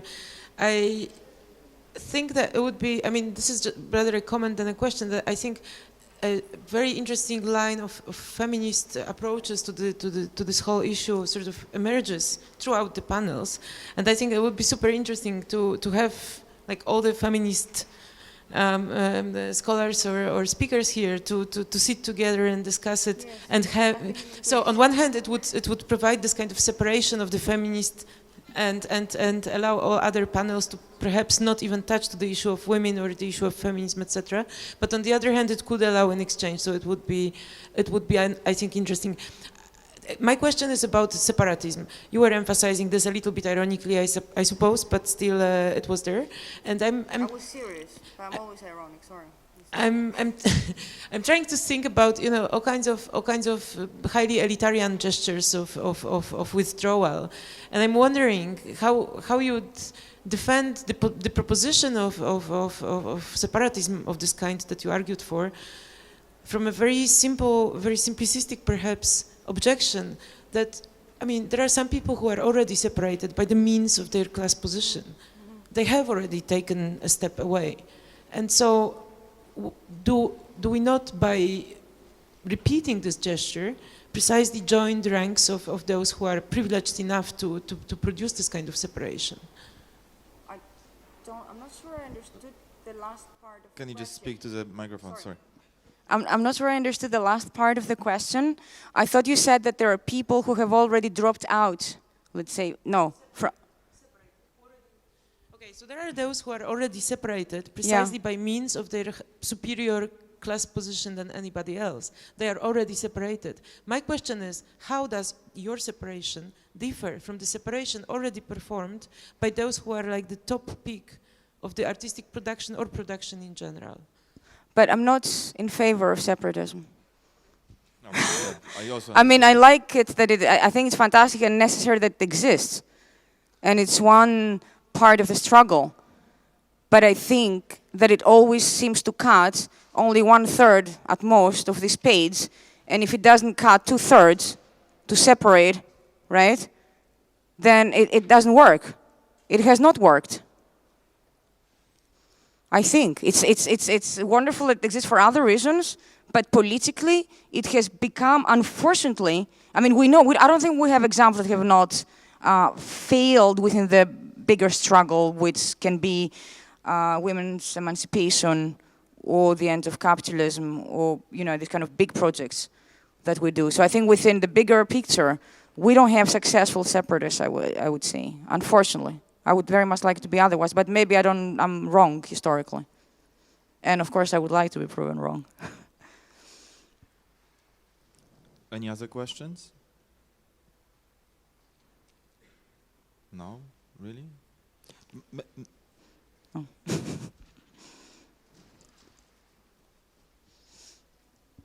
Well, referring to an important detail that we already basically addressed previously, the case of reproductive labor and Yeah. on the top of the, well, on the top of the social echelon or in the art world, I think we have here really a problem of interpretation.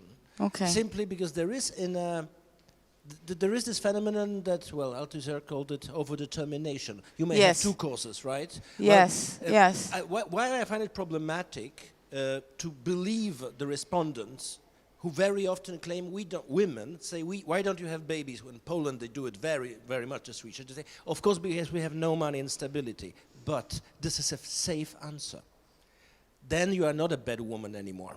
So actually you would you are not deprived of humanity, femininity and everything, because actually you would like to have babies. Like in Poland, it's completely amazing phenomenon in which everybody declares that we want babies and big families, and nobody has them. Neither the ones who don't have money and the ones who do neither. So I mean, we really, and plus we know those social rules almost that women education coincide with the drop of fertility and drastically, right? Right. And basically this group you are referring to are very highly educated women. So the professional Yeah, women. Oh, professional there's first of all there is a vast and growing bibliography in social reproduction. I only parenthetically mentioned even the term social reproduction. It is very, very complex. Even if you read just Kathy Weeks' book, The Problem with Work, of course the fact that we have paid care labor, right, which is imported, for example, and it's always paid very little and so on. We are in a situation of a very complex market, but I think that the hypothesis, I would be surprised if social reproduction did not still burden women, and if this did not affect the, right, okay.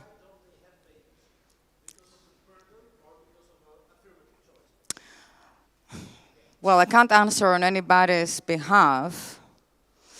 I think that when we're dealing precisely with ideology, since you mentioned Althusser, it is impossible to determine, in fact, what has been internalized as and naturalized as desire that we call biological clock or whatever, or not. Yeah, it becomes impossible, for me at least, to say that. Yeah. Any other questions, remarks? Okay, so I think that we will come back to plenty of questions that you raised in a panel. So let me invite on the podium Eva Majewska, philosopher, theoretician of art critic from currently based in Berlin, but also from Warsaw. Thank you very much. Can you hear me? Because in case it stops working, please remind me, because I try to do my best. So thank you very much to the organizers of this conference, and I'm really thrilled on one hand to be here to talk with you, to discuss, but also I feel a little bit perplexed at this point, because on one hand, I came up with a whole sort of keynote basically, and then I realized that I'm going to speak as the last panelist, also in a panel with others, which makes it, and this is a fourth presentation already, so I really thank you for still being here and not running away in panic, because this is really nice. I'm going to try to be kind with you, and please be kind with me, because we've been all here together, and it's a long panel. So there are, in my keynote that I wrote, actually, like the long paper, basically, there were two topics. There was the topic of the non-heroic resistance, and basically how we practice resistance, and the topic also of certain parts of Polish history of resistance that could be revisited and perhaps where we can learn things from. So this is one part of my thing. The other part is precarity, and the topic of precarity, and yet another understanding of precarity from the ones that we've already heard in the context of gender, in the feminist perspective. And I had to cut it. So my choice was that I'll still talk about the non-heroic and leave the precarity for the discussion, because I believe we're going to talk about it plenty. So that's what has happened. So please forgive me if some of your expectations are not entirely welcomed. But okay, so the title of my short presentation, hopefully short, please show me this 5 minutes, yeah, every now and then, because otherwise I already have 5 minutes, right? Okay, so now I talk, right? So the title of my talk is The Non-Heroic Resistance, Singing Mouse, Housewife and Artists in Revolt, Notes from the Former East. In the recent Moscow Biennale this year, Yanis Varoufakis, the former Minister of Finance in Greece, was reported to say, I quote now, "Art must not be anodyne, culture cannot be decorative," he said, and he also added that artists, I quote again, should be feared by the powerful in our society. If you are not doing your job properly, unquote. I think this is a very interesting suggestion, not just because clearly power has made this very brave and clever person otherwise somewhat overestimate the capacities of artists today. We might remember that even Mayakovsky, the poet who most definitely did not produce merely decorative art, caused at best some sort of annoyance in Volodymyr Lenin, who was known to have said, "Do something with those futurists," finally, to his commissar of culture, like as if those futurists were a kind of annoying fly in the room rather than a serious threat to their power, to his power, Lenin's power. It was also not fear that welcomed the recent Greek resistance to austerity measures in the European Commission negotiations. And nevertheless, we would not call the Greek ochi a decorative one, would we? At least in the moment of its pronunciation, it was definitely not a mere decoration, and yet still, it is hard to say that it was very scary or it was produced to be very scary. The point I would like to make after these really fast references to very different times and places is very simple. Resistance is perhaps not always heroic. At least some forms of it come from the place of the ordinary, the common. And I do not put the words here by sheer accident. It is the common which I would like to suggest mobilizes without heroism, bravery, and exceptionality. Well, even if it eventually becomes an exception, its mobilizations proceed by the sheer fact of being what it is, which perhaps becomes obstinate or resistant, but not by deciding upon becoming such, announced loudly, but by the mere fact of its realization, its becoming. Particularly good examples of the non-heroic resistance are textile workers from Łódź in Poland, who in February 1971 started a protest action to express how impossible their life was after the rise of prices of alimentary products and after the killings of the striking shipyard workers some 3 months earlier. The labor conditions in their factories were appalling. The broken windows, lack of heating and basic infrastructure made their work a disgrace, not a fulfillment of the essence of humanity as some still claimed, in effort to combine young Marx with Christian preaching about compassion. The communist state still clearly performed a misunderstanding concerning gender equality. While supporting child care, schools, maternal leaves, and other things, it did not provide any symbolic support for the women's emancipation. On the contrary, it performed patronizing celebrations of the 8th of March once per year, otherwise generously strengthening the traditional role of women as caregivers, mothers, etc. Since the traditional image and practice of masculinity continued to be performed, women ended up working 2 shifts, at factories and at other workplaces, and also at homes. This continues today, sometimes strengthened by the otherwise perhaps interesting calls to accelerate. How can one accelerate if their life is a permanent acceleration already? Women still today, in the neoliberal bulimic economy, as I would call it, of, yes, you can do everything. You can be successful, you can be a creative worker, a mother, the sexiest partner, the most traditional cook, and yes, you can provide men, children, and elderly around you with enough care work to replace the state and employers in their withdrawal from the Keynesian or otherwise state socialist obligations. In her seminar at the Polish Academy of Science, Judith Revel spoke yesterday about becoming woman, devenir femme, in politics.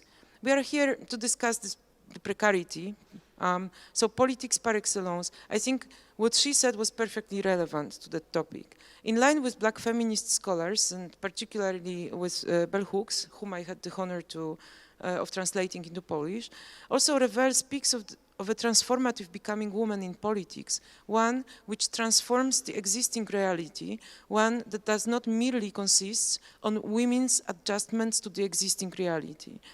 The textile workers in Łódź, almost all of them women, did not do any heroic gestures. In February 1971, they just stopped working and demanded the Communist Party leaders to visit the working class in their factory. The party did. Anecdotes circulate about how melting snow was falling on Jaroszewicz, the Prime Minister of Poland, and other party members. From the broken roof, if you don't imagine that already.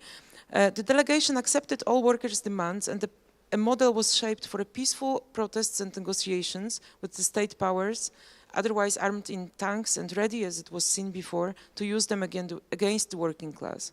While the actions of the Łódź textile workers could be understood as an example of what Nancy Fraser aptly called the subaltern counterpublics, the case of a minoritarian struggle of the excluded to make their claims visible as an opposition to the existing system, another Polish event started in 1980 could be depicted as a subaltern counterpublics again that eventually became the biggest and most important transformation of the public sphere, or actually perhaps an appearance of the common, as I would call it, in our country's history. The beginnings of Solidarność, this is an example I would like to elaborate on a bit longer, are particularly unheroic, I would suggest.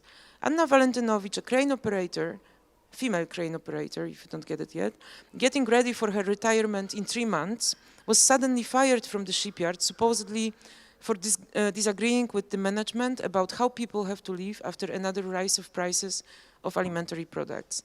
This caused public outrage, the firing, in the whole shipyard, which then employed 18,000 workers, and 30% of whom were women. The Solidarność was a workers' union created on the wave of Solidarity strike, started in Gdańsk shipyard on the 15th of August, 1980, in support of Anna Walentynowicz and against the rise of food prices earlier that year. By the end of August, the majority of Polish workplaces went on strike. On the 31st of August, the Gdańsk agreements, so-called, were signed, marking an end to a long participatory negotiations between the communist government, or so-called communist government, and the disagreeing workers. As a result, censorship was withdrawn, and my supervisor finally started translating History and Class Consciousness by Lukács into Polish, which before was banned from publication. But unfortunately, he had to publish it only in 1988, because in December 1981, we already had martial laws in Poland, so again, tanks on the streets and military regime instead of a more or less normal civic government. And most active Solidarność members, predominantly men, interestingly, the Polish secret services did not go after women. So out of those 3,000 people arrested on the day of the introduction of the martial law state, it was more or less 3,000 predominantly men, some women, but predominantly men who got arrested. So then what happens later is obviously the whole underground, Solidarność underground, is being governed and ruled and published and continued by women, which has only been rediscovered in the late 90s by actually not Polish, but American Jewish scholars who came here to research, and they were like super surprised to discover that all the underground magazines, second circle editions and all that had been run by women. So there is a whole narrative to which I'm slightly opposed. I mean, generally I do accept the sheer fact that women have been sort of forgotten, the women in Solidarność have been forgotten, but on the other hand I would like to emphasize that the Solidarność movement was one in which women for the first time in the Polish history have been visible, present in the center, visible, etc. So this is an exception.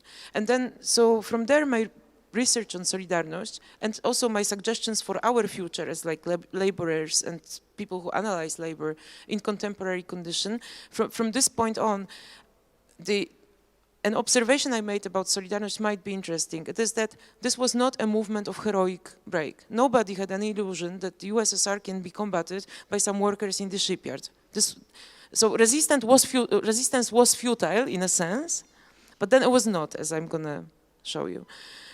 What I would like to emphasize are two things. Non-heroism, allowing women to fully participate. So the withdrawal from the macho heroism allows women not only to participate, but also to be visible. And also the scale of this movement. Perhaps the later is more interesting now. How do we get 10 million people involved today in our struggles? When work and life conditions are dramatic, the majority of population lives as working poor, and some millions of people migrate in search of work and survival. This is about now. How do we make a movement that can welcome all the excluded and marginalized, all the subalterns, if we want to call them that way, that can be a common space for all? Well, first of all, we make it all together. Most of us already are in the life situation screaming for a transformation. Secondly, we do it together by providing an analysis, space for agency and collaboration, anywhere we can find it, I think. In the museums, as we are now, in schools, streets, academias of science, if we need, all places are our places. All places except of corporate runners of capital, where clearly only a communism of capital is possible.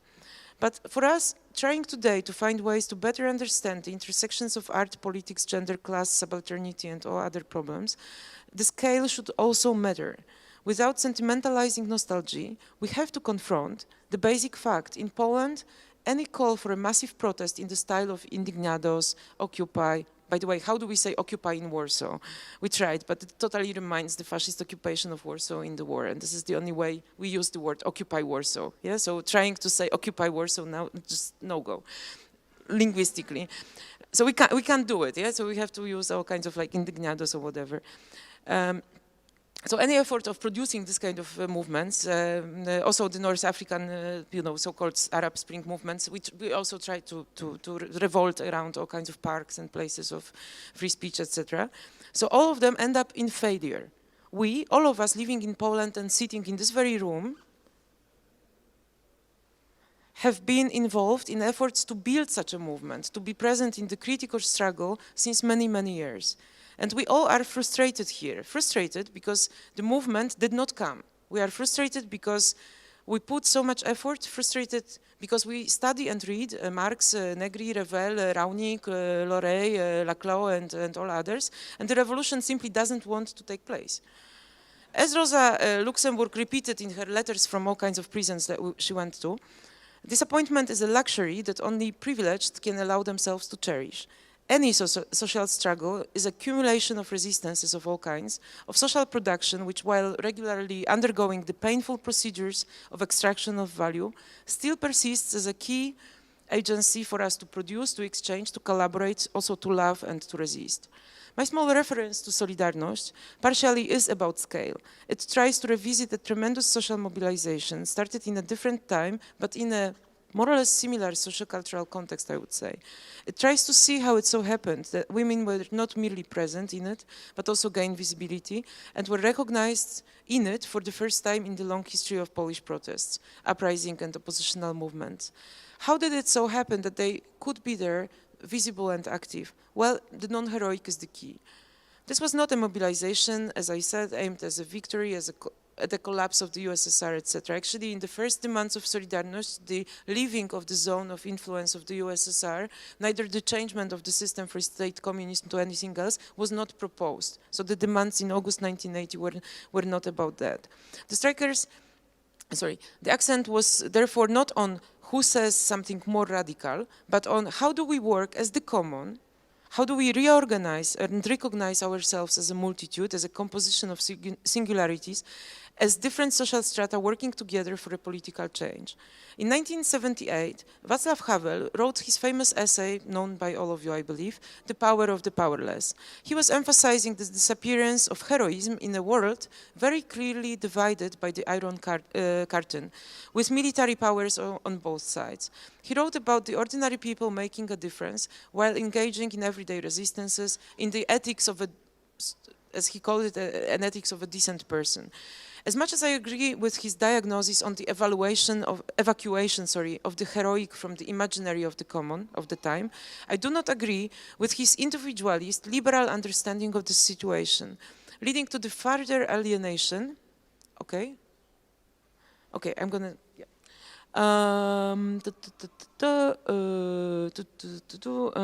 Sorry for singing, but I do it always when I'm afraid. And by the way, what Havel writes on the powerless is strikingly similar to what Deleuze and Guattari depict in Mille Plateaux in their chapter on refrain. The singing of a song performed by a frightened small boy, which leads to the making of the new territory. This is much more a depiction of the early days of Solidarność, and I believe any revolutionary movement, than the macho images of shouting crowds.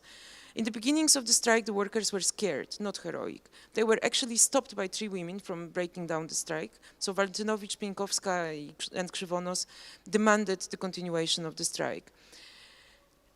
Okay, to cut it short, I depict those women, I speak about how they were brave, etc., but without being heroic. I also speak about Eva Partum and other female artists at this time who made works that clearly depicted the non-heroic ways of breaking with the existing system. Even the Polish parliament in 1980 had, for the first time in its history, more than 25% of women. So this was clearly a momentum, sort of, also for women to appear.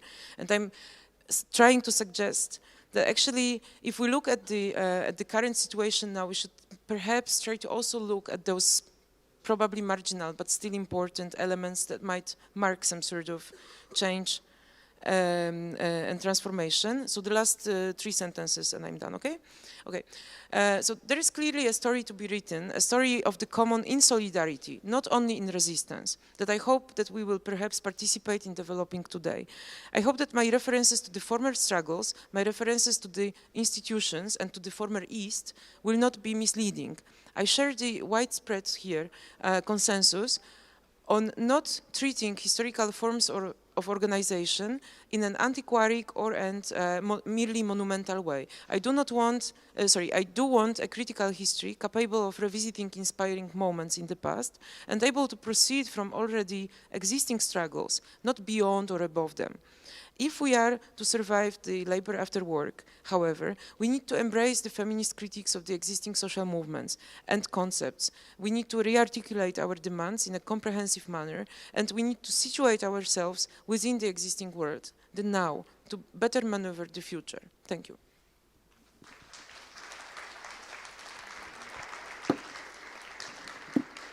Wow, okay, already question I didn't even started to ask whether you have questions, already have one, good. Well, I don't know if it's a question, but on a part of your argument, I would like to express a total disagreement, because you represented Solidarność, which was actually, with regard to women, was a totally reactionary movement that called for withdrawing women from the labor market as unnatural, that eventually banned abortion in Poland, while then I have to defend Stalinists, I'm sorry, but Stalinist government in 1945, so only 4 months they were in power, they equalized all rights of women and men in family. They also delegalized the institution of illegitimate children, allowing for all children to have alimony from their parents and holding their names. Plus, we had one of the first in the world right to free abortion. And and the visibility of women in Solidarność is, well, I would say, of course they were women struggling on the ground, but then the reason why the communists didn't arrest in 1981 important females from Solidarność was simply that Solidarność didn't have politically important women then. Okay, so let's move on forward. If there are any further questions, then I would gladly take them. Thank you, Eva. Okay.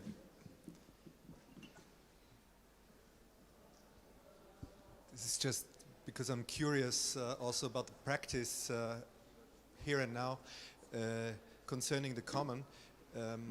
So it's a bit combined theoretical and practical question. You were combining the terms common and ordinary. Did I get it right? Yeah.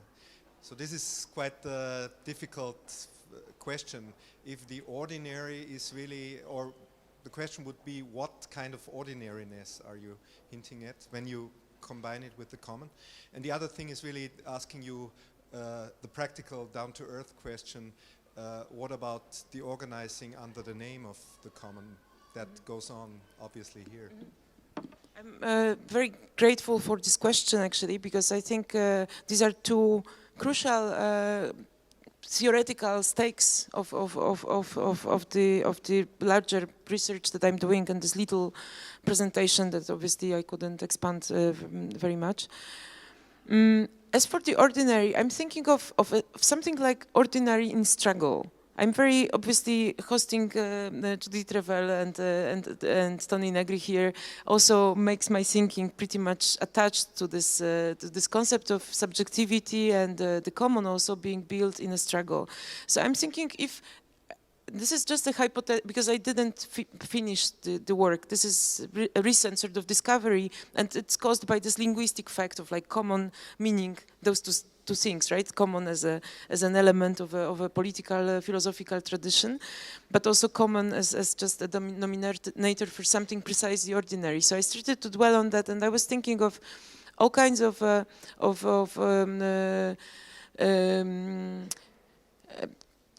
problems with the issue of subaltern, the excluded, etc., of how they're always getting defined from outside, from the scholars, from the, I don't know, activists, etc. And I was thinking of a concept of like, I don't know, the ordinary in struggle or the ordinary in resistance or something like that, as a vision of this other side, perhaps, or as a place which could be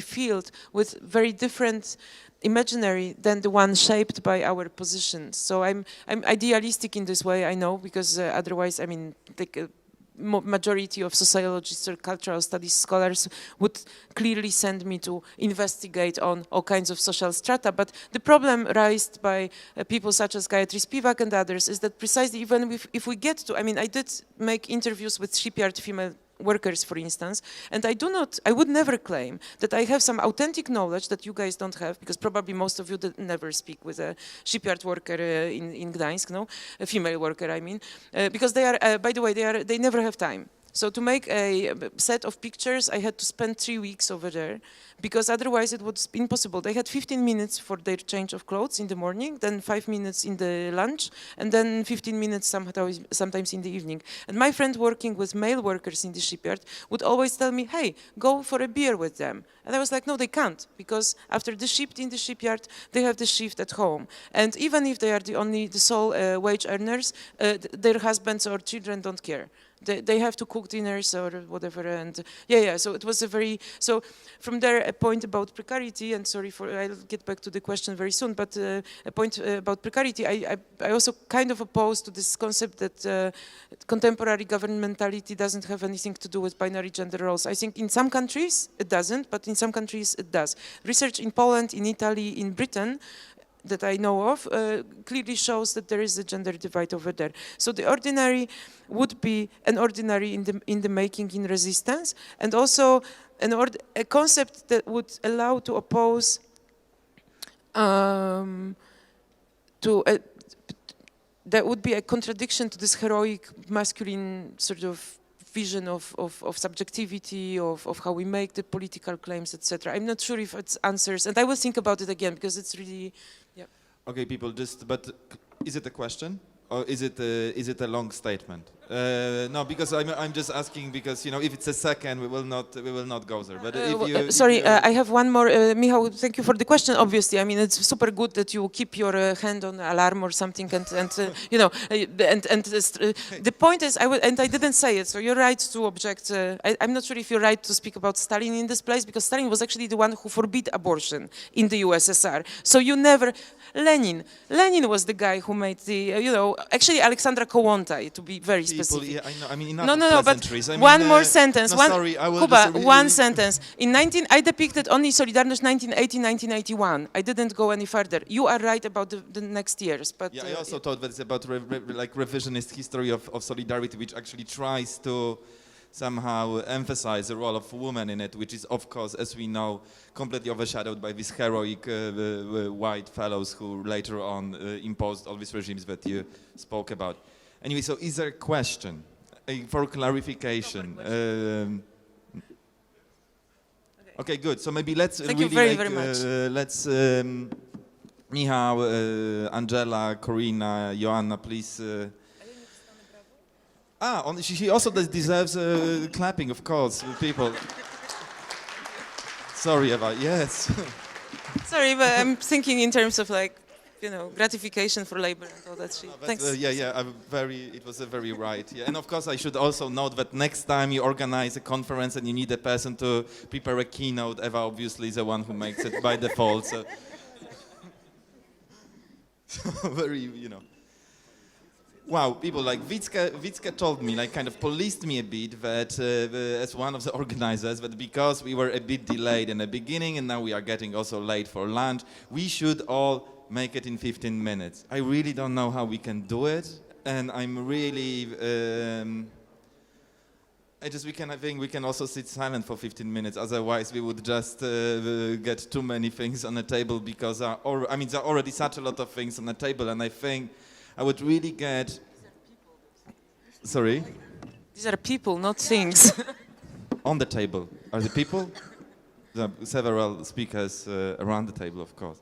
I think that there is a clearly interesting situation in, and thank you for this kind of presentation, because even though it seemed to be not very directly related to the topic of this panel, I think it brought several very important issues and also somehow will propel us to the next panel, which is, I think, very important. However, there is this notion about art workers here, but also about this unheroic resistance, which I think is quite interesting. And what I actually wanted to maybe ask you, which was actually kind of maybe missing from some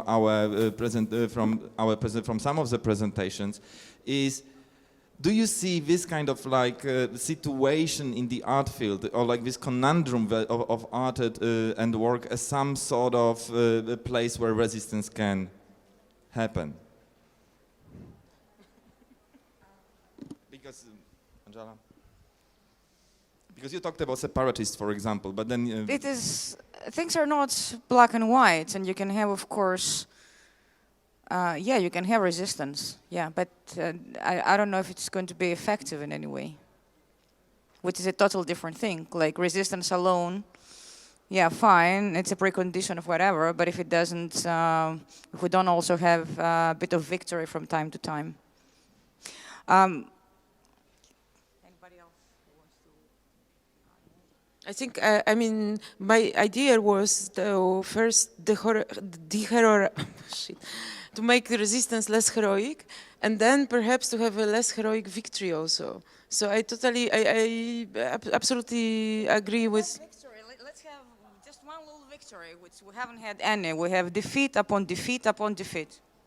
But this is precisely why I spoke about Solidarność, because I wanted to sort of confront us with a movement which, at least at the nice moment of its history, so before all the problematic things that Michal mentioned started to happen, actually, at the peak of its times, it was 10 million people. And I'm like, I really want to see our faces when I say it. 10 million people. At the same time, the Soviet Communist Party was 11 million.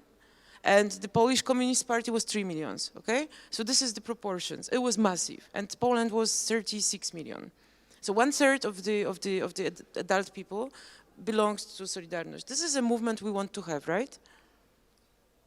But your point is that it started in a quite unheroic way, because that's what you didn't add, because it all sounds very heroic now. But I guess that there was an interesting thing, what you said, that disappointment is a privilege of privilege. That in the cycles of struggles, obviously there is this, but you cannot expect a victory soon. It might not even come at all, in a sense. Yeah, I don't know.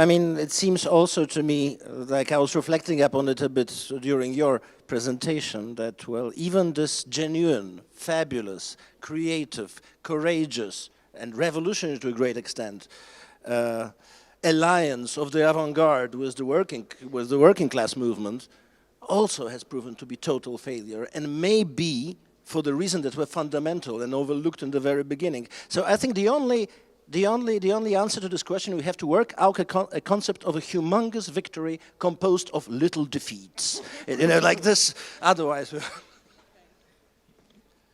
Okay, I see that some people really strongly disagree. So if you just now it's time also for other questions and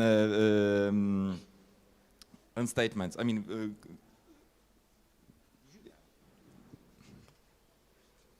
No. Okay. Yeah. So I mean, I definitely I've seen moments of victory, maybe short-lived victory over the years. But also with the, I mean, people look at Occupy and a lot of the activist art worker groups that came out of it as kind of a defeat. But some of them are still in existence. Some of them are still struggling. So I don't know. I don't like. I mean, I'm also like a bit of an optimist, and I like to show the positive examples and the ways that things we can achieve certain things, maybe not all the demands or the goals, but I think, yeah, it is possible to have. But then, like how long-term or short-term these things are, most of them have been rather short-term.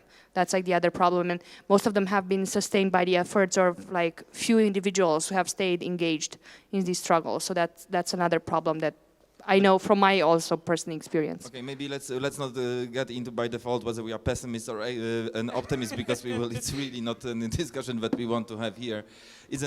Another thing is that I would actually, because I would maybe point out to some kind of contradictions in these different presentations. Obviously for you, Corina, kind of identification of art worker is like said in the first thesis of Angela, it's a kind of positive, it's a tool for a politicization of a group of people. What actually Angela said, like at in the final elements of her in the final kind of points of her thesis, as I understood it rightly, is that you have these workers who become actually depoliticized because they need to compete in order to actualize their potential as workers, actualize potentials as capitals.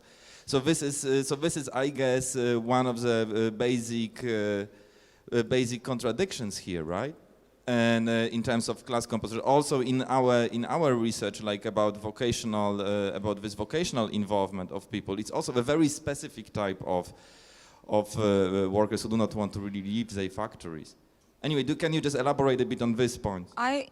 Did you say depoliticized? I never mentioned the word depoliticized because I consider this separate. I talked about the material conditions, which is, of course, it's related to politicization, et cetera, but all I was interested in is to understand exactly what, within the conditions of production, as Benjamin might say, is the art worker, and for me, this is not a positive identity by default. And I'd say we have very little theorization, discussion, and debate on this subject. Can I say something about productive labor a little bit? Because I think it involves really. So I think actually, I'm going to come to the defeat issue again. Things were so bad that on the one hand, all the austerity arguments that we have in Greece and elsewhere, they say, sack the state workers, right? Why? Because they don't produce capital, because you don't produce capital directly through the state. And get them to the private sector. If some of them die in the way, so be it, but we have totally, I mean, capitalists seem to think like Marx, or actually Marx highlighted something which still stands, right? That's the one thing. So productive labor is still defined by the EU, for example, in these terms, movement to them. And the other thing is that as regards care labor, things are so bad there that you will hear, for example, the big issue about pensions. We have this debate also in probably everywhere in Europe. And you will hear women, in Greece, for example, we had legislation that allowed women to become pensioners earlier. Why? Because they had the burden of care labor. And now you hear women and left people saying, oh yeah, we really must stop that. Like care labor is falling out of formal discussions altogether, and I think this is really catastrophic. And there, of course, a social movement geared in that direction can play a huge role. But it's going to be assessed on the formal level of government again. If I may ask something to do it. Actually, well, in Poland, the age of for retirement got equalized. So this equality precisely was, I think, torpedoing experiences of still majority of women who involve in the family life in a extremely intense way. I'm thinking of this victory still.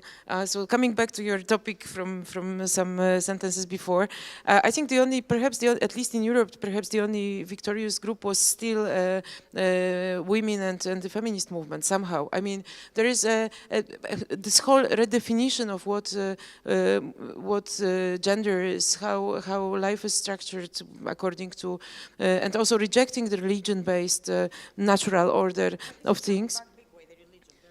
Yes, and I agree with coming back big way, and I think that precarity and crisis causes a backlash. That's my understanding, at least in the Polish context, but also I hear from Italian scholars and other South European scholars that this is precisely it. So in countries where you did not have a genuine feminist transformation of the society, of culture, etc., with the withdrawal of state and employers from the parts of care labor that they performed while they would grant, social insurance or health insurance, etc., the withdrawal of the former agents in there causes that makes it necessary that some other people, individuals, take care of it. And obviously it's mostly women, because if you have a country which never went through a serious feminist transformation, it's obviously going to be women who are, okay, so I'll care a little bit more for my unemployed husband, for my grandparents who don't have access to healthcare, for my kids who can't go to kindergartens anymore, etc., etc. So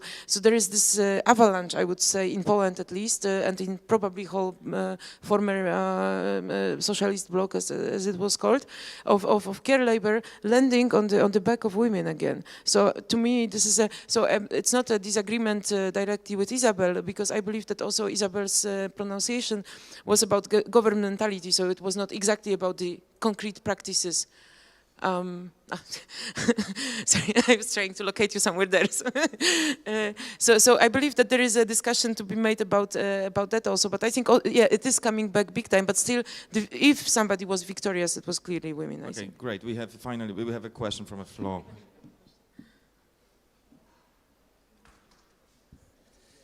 Yeah.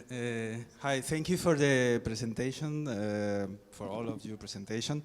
I think, I don't know, but I think Bukowski has damaged a lot the art in the last years, or maybe the beatnik generation, I don't know for where is coming all these dramatic sense or atmospheres that I hear, no? I said yesterday, I think I would like to repeat in that I think that an artist is a creative person. Is not a person that is always fighting for get royalties or get being paid or fighting with institutions. I think an artist is someone who lives the arts, no?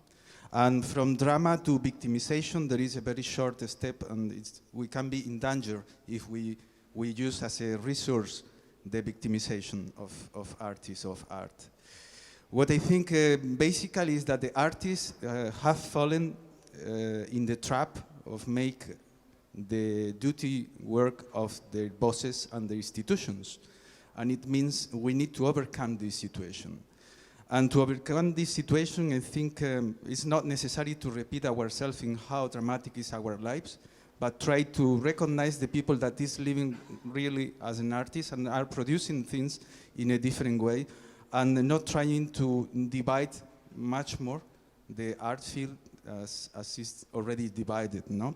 What I'm proposing is just to look to this side of people that are trying to fight and to organize with themselves, and not just to do a long-term struggle, because victories are not just one. Victories are different victories in life. Could be short victories or large victories. And the definition of victory depends on the goal and the objective and the plan and the strategy you use and the time it finishes and it finishes. It doesn't mean that it's going to be forever. And my question is, after all this listening of drama and that I have been getting from your expositions, Do you think that it's possible, still is possible, to find like the art and the artist's life in this society, except of talking about institutions, or except of talking about achievements that are not related to fame, to money, or to other kind of social resources or something like that? I mean, it's possible to find someone else, or it's possible to find some artists that are living parallelly to this institutional or governmental work. I mean, people doing arts separately and trying. Sorry, did you ask whether it's possible to have other goals than, for example, make it right? Of course it's possible. But you have to reproduce yourself somehow if you're an artist. And if you have children, you have to, you know, give them something to eat, etc. So I think you mistook for drama what was the presentation of the objective conditions of how this happens. I worry that this seemed dramatic to you, and you saw it as drama. There was no drama, at least I didn't see any drama. It was, you know, and this is something we should discuss, because if the presentation of the objective conditions generate the impression of drama and bring to mind the word victim, this means that, well, that is good. That's not reason to party and celebrate. Thierry Dedouve wrote a paper a few years back, and it's published in Third Text, trying to argue that if, he said, you know, if we ascribe to art value other than, you know, the market, etc., it's an interesting paper. But the question is not whether we want to ascribe this other value. The question is, like, is it allowed to exist? You also said artists are producing something different. How are artists producing something different? This really needs to be discussed. First of all, art is incredibly similar. Like, we keep seeing variations of the same thing, which is why they fit into buildings like this, which are pretty standardized now, and so on. Even the turn to care labor art and biopolitical art did not change that. We still have the same forms of institutions, right? We really have to think seriously about this. Of course, it can make us have a good time and, you know, find things in ourselves, communicate with others, yes. But it's not going to change the conditions of the workers or change the institutional power or anything else. At least that's my response to this. Does anybody?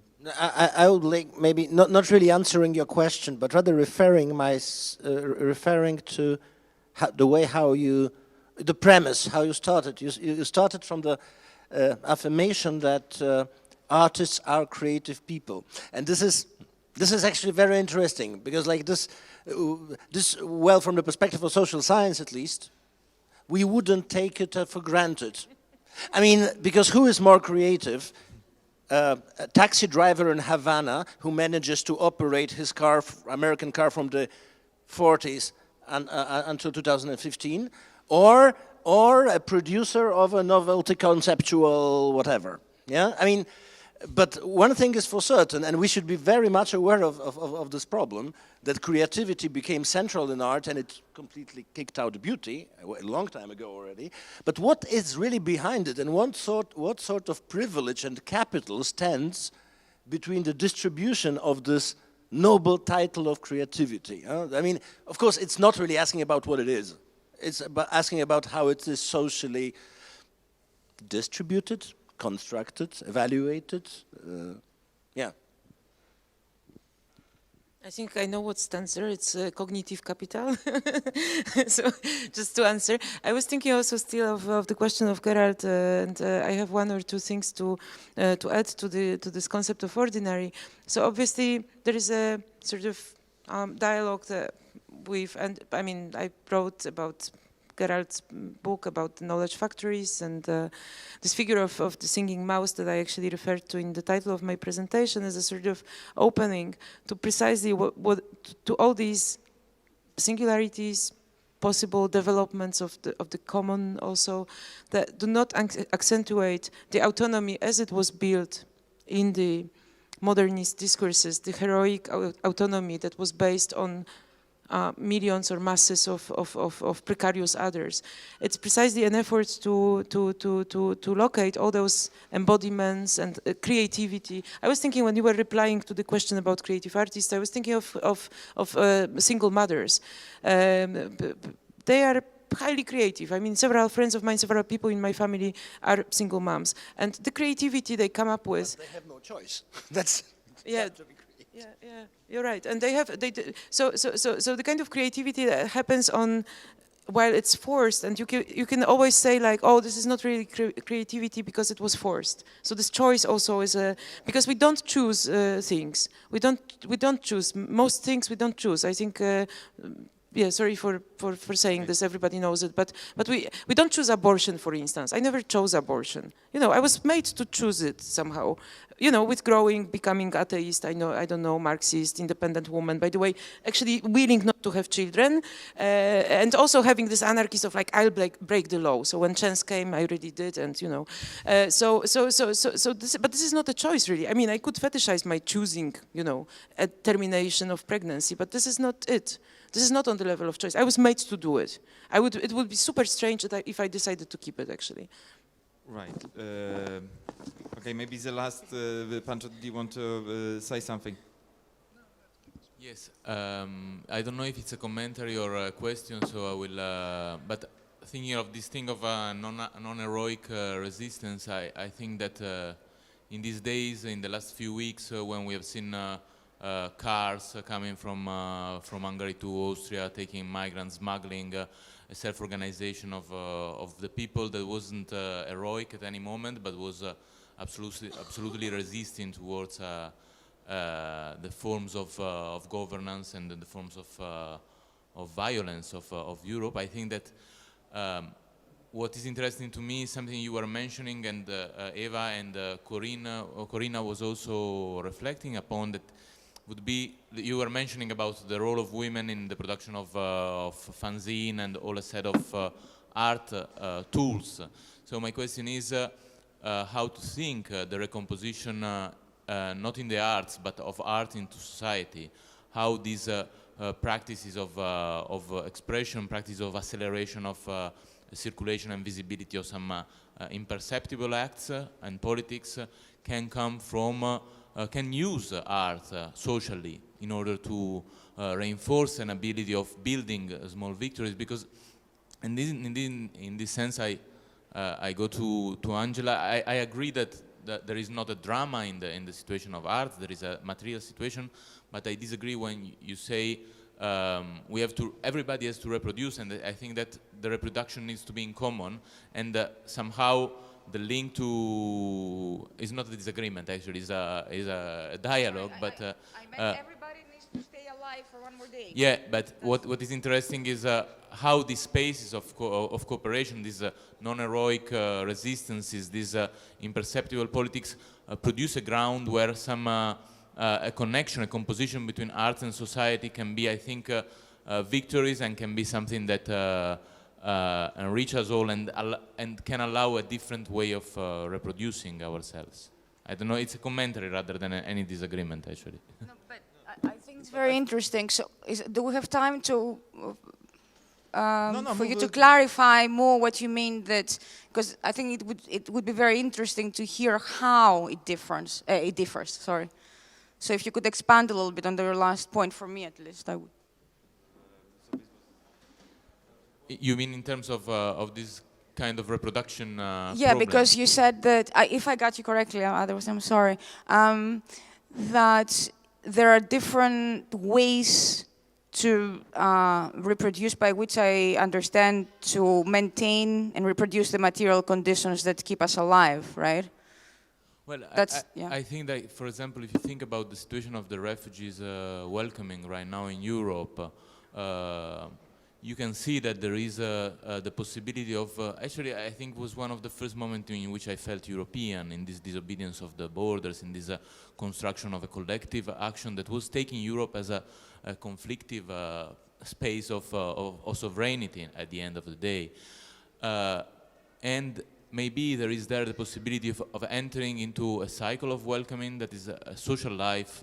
Welcoming is not just refugees, not shelter, is not food just, but is also a forms of organization of cooperative ways of guaranteeing welfare, guaranteeing healthcare, guaranteeing social rights, guaranteeing a composition, a productive composition.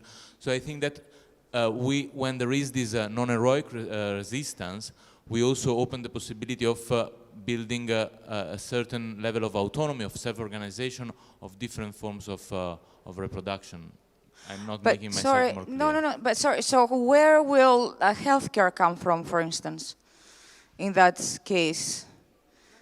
But still, there was another question from which you started, and which kind of got lost in this discussion, which was about this application of art in this different struggles. So, did I understand it? But this was that you started from kind of applying this type of art-like sensitivities in different type of these unheroic resistances. So maybe Corina, you haven't spoken, so maybe you can just pick up on this, and we will finish with this comment, because we really need to move on with a conference.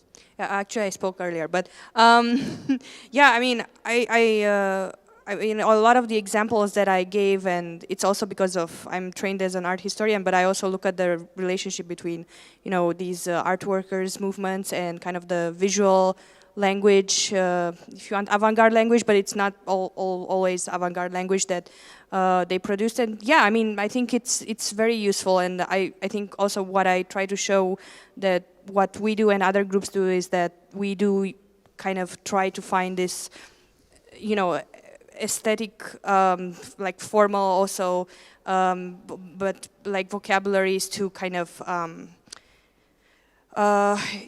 express our ideas, try to think through things. I don't know, is that what you're asking?